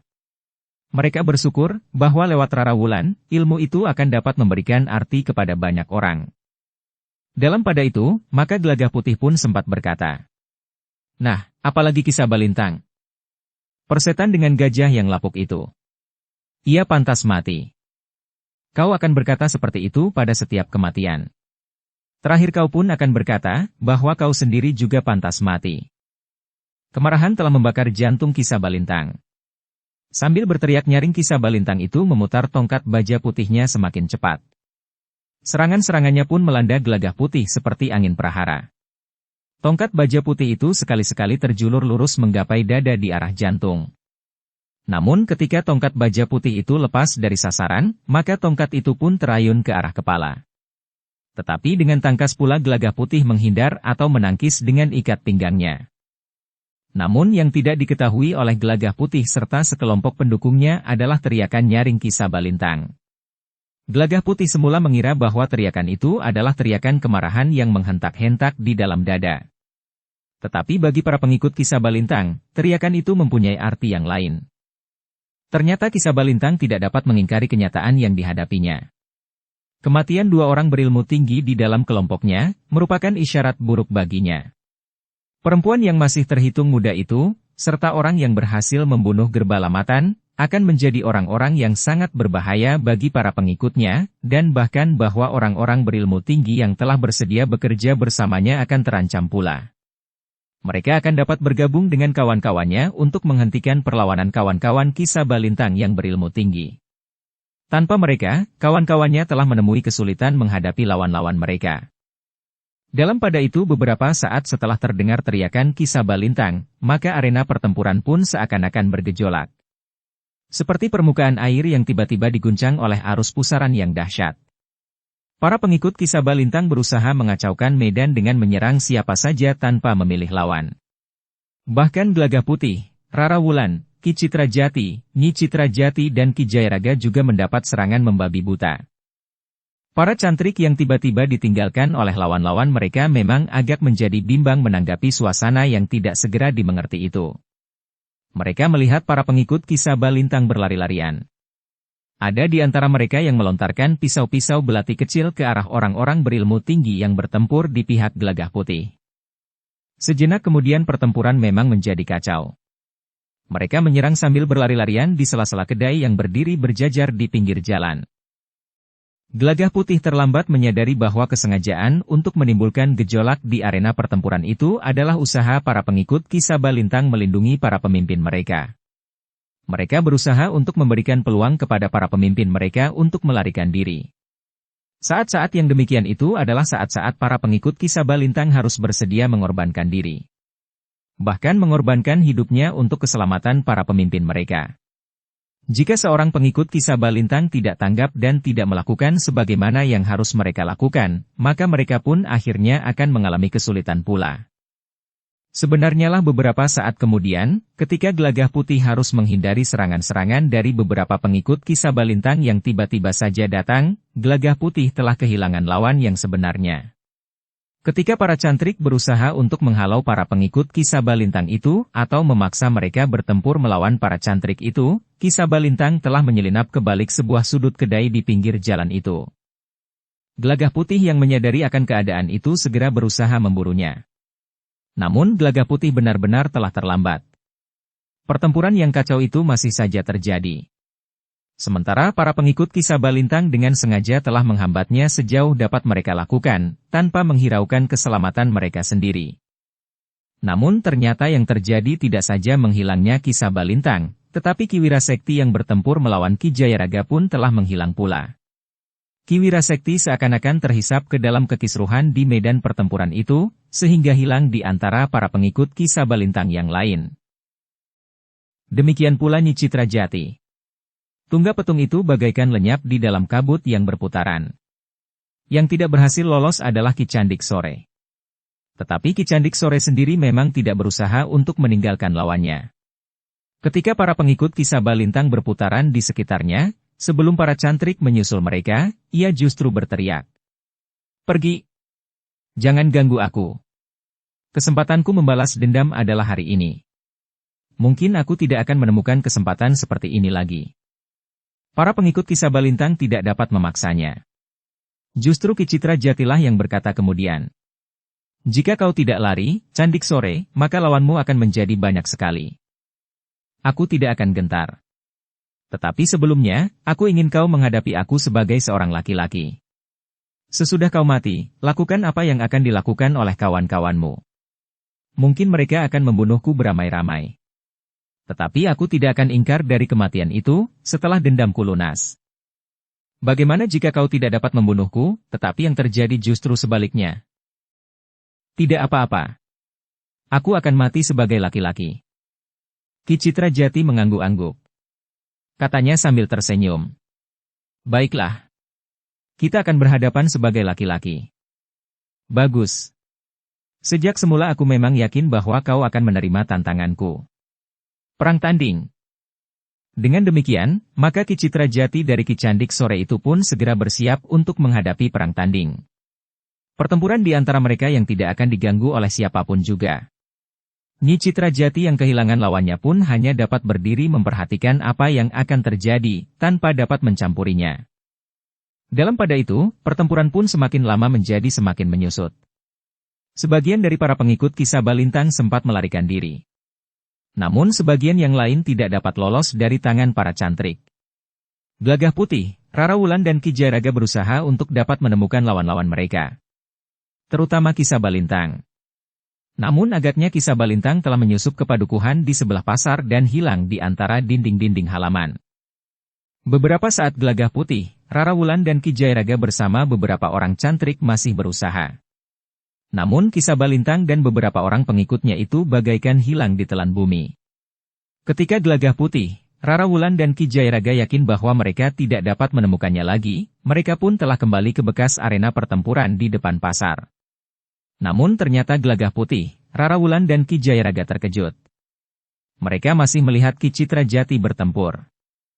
"Ibu," desis Gelagah Putih sambil mendekati Nyi Citra Jati. Keduanya sepakat untuk berperang tanding, Ger. Mereka adalah musuh lama yang tiba-tiba saja bertemu di sini. Persoalan di antara mereka bahkan tidak ada hubungannya dengan Ki Sabalintang. Gelagah Putih menarik nafas panjang. Jika keduanya sudah sepakat untuk berperang tanding, maka Gelagah Putih serta yang lain-lain tidak dapat mengganggu mereka. Dalam pada itu, Gelagah Putih pun telah berkata kepada Rara Wulan. "Rara, tolong, lihat bagaimana keadaan Ayah Widura." "Baik, Kakang. Rasa-rasanya aku tidak dapat meninggalkan perang tanding ini." Rara Wulan pun segera bergeser, menemui Ki Widura yang masih duduk di tempat yang terlindung bayangan dedaunan yang rimbun. "Bagaimana keadaan Ayah?" bertanya Rara Wulan. Ki Widura tersenyum. Katanya, "Aku sudah menjadi semakin baik, Rara. Bagaimana dengan Gelagah Putih serta yang lain?" "Mereka melarikan diri dengan licik, Ayah. Kalian tidak berhasil mengejarnya. Mereka menghilang seperti hantu." "Lalu, apa yang tersisa itu?" "Ayah. Maksudku, Ki Citra Jati." "Kenapa Ki Citra Jati masih bertempur seorang diri?" "Mereka terlibat dalam perang tanding. Agaknya Ki Citra Jati dan lawannya itu mempunyai persoalan mereka sendiri, sehingga mereka telah menempuh jalan yang mereka pilih bersama untuk menyelesaikan persoalan mereka." "Maksudmu?" "Mereka memilih berperang tanding, Ayah." "Perang tanding?" "Ya." Ki Widura menarik nafas panjang. Katanya, "Aku akan menyaksikan perang tanding itu." "Apakah keadaan Ayah sudah memungkinkan?" "Aku sudah berangsur baik." Dibantu oleh seorang cantrik, maka Ki Widura pun bangkit berdiri. Bahkan kemudian ia pun berkata, "Aku akan berjalan sendiri. Keadaanku sudah menjadi semakin baik." Ki Widura benar-benar berjalan sendiri ke arena pertempuran. Ketika seorang cantrik berusaha untuk membantunya, Ki Widura berkata, "Aku akan berjalan sendiri." Rara Wulan dan dua orang cantrik pun kemudian berjalan mengiringi Ki Widura mendekati arena, sementara yang lain menjaga para pengikut Ki Sabalintang yang tertawan. Untuk menghindari kemungkinan yang tidak dikehendaki, maka para cantrik itu pun telah mengikat tangan para tawanan itu. Dengan tubuh yang masih lemah, Ki Widura mendekati arena perang tanding itu. Gelagah Putih yang berada di pinggir arena sempat menyongsongnya dan kemudian berdiri di sebelahnya. Sementara itu, perang tanding itu pun semakin lama menjadi semakin sengit. Keduanya adalah orang-orang yang berilmu tinggi. Sedangkan dendam yang membara rasa-rasanya telah membuat darah Ki Candik Sore bagaikan mendidih. Beberapa tahun ia telah menempa diri meningkatkan ilmunya, agar ia dapat mengimbangi ilmu orang yang telah menghinakannya. Orang yang telah membuatnya cacat serta merendahkan derajatnya. Namun dalam perjalanan waktu, ternyata Ki Citra Jati pun tidak terhenti. Meskipun umurnya menjadi semakin tua, tetapi umur itu tidak menghentikan perkembangan ilmunya. Karena itu, maka Ki Candik Sore pun tidak dapat mengingkari kenyataan. Betapapun ia mengerahkan kemampuannya, namun kemampuan Ki Citra Jati tidak dapat diimbanginya. Beberapa kali Ki Candik Sore harus berloncatan mengambil jarak. Berapa kali Ki Candik Sore terdorong dan bahkan terlempar dari arena. Kemarahan Ki Candik Sore bagaikan akan meledakkan jantungnya. Ia tidak mempunyai pilihan lain. Ki Candik Sore harus melepaskan ilmu puncaknya. Ki Candik Sore pun menyadari bahwa Ki Citra Jati tentu memiliki pula aji pamungkas yang dibanggakan. Namun, apapun yang akan terjadi, Ki Candik Sore sudah bersiap untuk menerimanya. Bahkan apabila ia harus lebur menjadi debu. Ki Citra Jati pun segera menyadari bahwa Ki Candik Sore akan segera mengeterapkan ilmu simpanannya. Meskipun Ki Citra Jati yakin bahwa ia akan dapat mengatasinya, setidak-tidaknya mengimbanginya, namun Ki Citra Jati tidak ingin menyelesaikan perang tanding itu sampai tuntas. Ia memang tidak ingin membunuh. Adalah di luar dugaan, ketika tiba-tiba saja Ki Citra Jati telah melontarkan gelang-gelang baja yang bergayut pada ikat pinggangnya. Gelang-gelang baja itu meluncur dengan derasnya bagaikan lingkaran cahaya yang menyilaukan Ki Candik Sore. Karena itu, yang tidak diduga itu pun telah terjadi. Orang yang berdiri di sekitar arena itu memperhitungkan bahwa Ki Candik Sore akan segera sampai ke kemampuan puncaknya, sebagaimana diduga oleh Ki Citra Jati. Kemudian Ki Citra Jati akan membenturnya dengan ilmu pamungkasnya pula. Benturan dua kekuatan ilmu raksasa itu tentu akan menimbulkan akibat yang buruk pada kedua belah pihak. Namun mereka memperhitungkan, setelah mereka melihat kelebihan Ki Citra Jati, bahwa Ki Citra Jati akan mampu menandingi ilmu lawannya. Tetapi yang terjadi adalah di luar perhitungan mereka. Sebelum Ki Candik Sore bersiap untuk melepaskan ilmunya, ternyata Ki Citra Jati telah melakukannya. Tetapi bukan dengan ilmu pacar wutah yang telah diwarisinya bersama Nyi Citra Jati selagi mereka berguru bersama. Tetapi Ki Citra Jati telah melontarkan ilmunya yang lain. Adalah di luar dugaan, ketika tiba-tiba saja Ki Citra Jati telah melontarkan gelang-gelang baja yang bergayut pada ikat pinggangnya. Gelang-gelang baja itu meluncur dengan derasnya bagaikan lingkaran cahaya yang menyilaukan. Ki Candik Sore pun terkejut. Bahkan terdengar desis Nyi Citra Jati. "Kakang, apa yang telah kau lakukan?" Namun sebelum mereka yang berdiri di sekitar arena itu mengedipkan matanya, mereka melihat Ki Candik Sore terdorong beberapa langkah surut. Sebenarnya lah bahwa Ki Candik Sore tidak menduga sama sekali atas serangan yang kesannya tiba-tiba, dan dilontarkan pada saat Ki Candik Sore sedang mempersiapkan dirinya untuk melepaskan ilmu puncaknya. Ki Candik Sore berusaha untuk mempertahankan keseimbangannya. Dengan susah payah Ki Candik Sore berusaha untuk tidak jatuh terguling di tanah. Ki Candik Sore memang tidak terpelanting jatuh. Tetapi perasaan sakit yang luar biasa telah menusuk-nusuk dadanya, sehingga Ki Candik Sore itu pun akhirnya berlutut di sebelah kakinya. Tubuhnya menjadi lemah, seakan-akan tulang-tulangnya telah menjadi lunak. "Kau curang, Ki Citra Jati." "Kenapa? Bukankah kita sedang berperang tanding? Bukankah kita masing-masing sudah bersiap sejak perang tanding ini dimulai? Apakah setiap kali aku harus memberimu peringatan agar kau berhati-hati?" Kau menyerang dengan tiba-tiba, suara Ki Candik Sore menjadi parau. "Kita sudah saling menyerang sejak semula. Kenapa kau dapat mengatakan bahwa aku telah menyerangmu dengan tiba-tiba? Tetapi yang kau lakukan, sama sekali tidak aku duga. Itu salahmu." Ki Candik Sore masih akan berbicara lagi.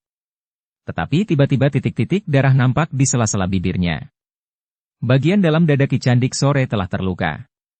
Perlahan-lahan Ki Citra Jati melangkah mendekatinya. Dengan nada datar ia pun berkata, "Jangan mencoba mengeterapkan ilmu pamungkasmu, apapun namanya. Hentakan tenaga landasan ilmumu akan dapat membunuhmu. Kau terluka di bagian dalam tubuhmu. Kau licik sekali." Buruk seorang perempuan. "Tidak, aku tidak licik. Sekarang, jika kau akan membunuhku, bunuhlah. Aku memang sudah tidak berdaya untuk melawanmu." Ki Citra Jati justru mengambil sebuah bumbung kecil dari kantong ikat pinggangnya. Kemudian diambilnya sebutir ramuan obat-obatan dan diberikannya kepada Ki Candik Sore. "Telanlah." Ki Candik Sore terkejut. Sambil berlutut pada satu kakinya, ia pun berkata, "Kesombonganmu masih juga belum menyusut juga. Kau masih mempunyai kesempatan untuk berbuat apa saja jika kau masih hidup. Tetapi jika kau mati, maka semuanya sudah berakhir bagimu.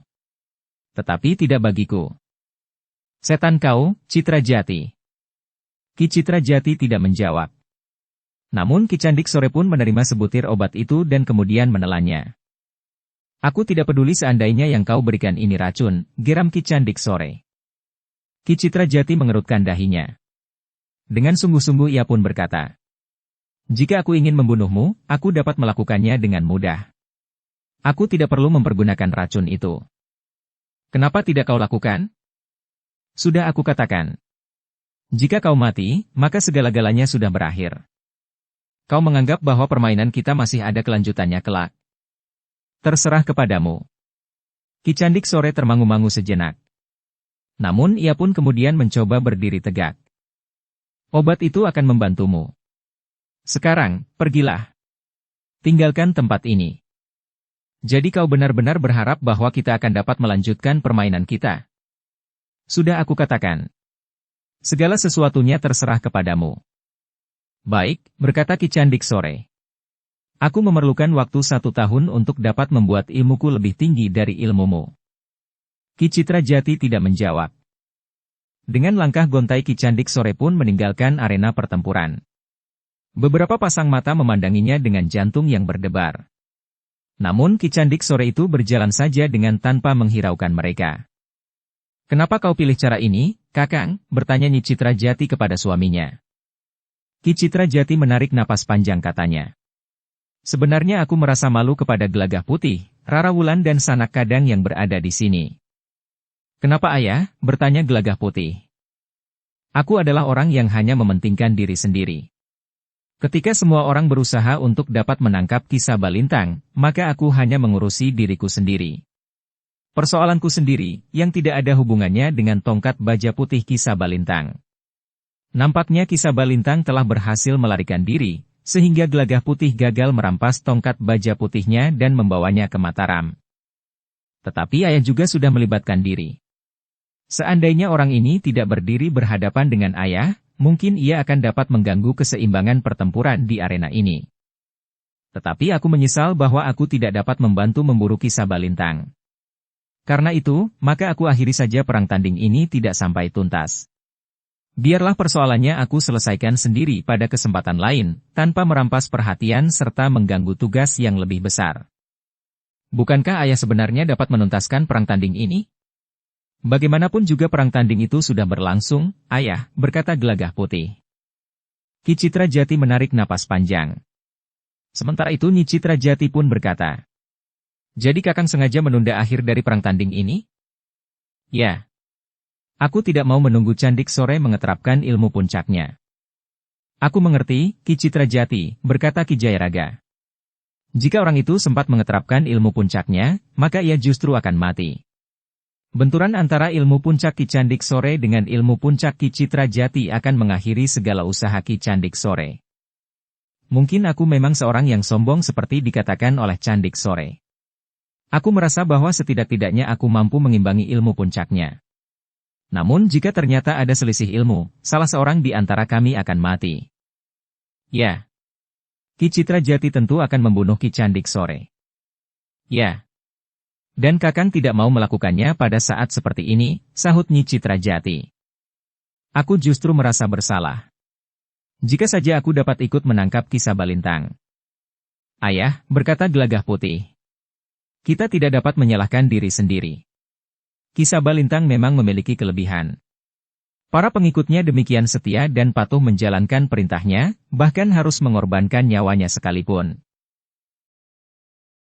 Bersambung ke bab 496. Dukung kami dengan subscribe, follow, like, komen dan share. Terima kasih.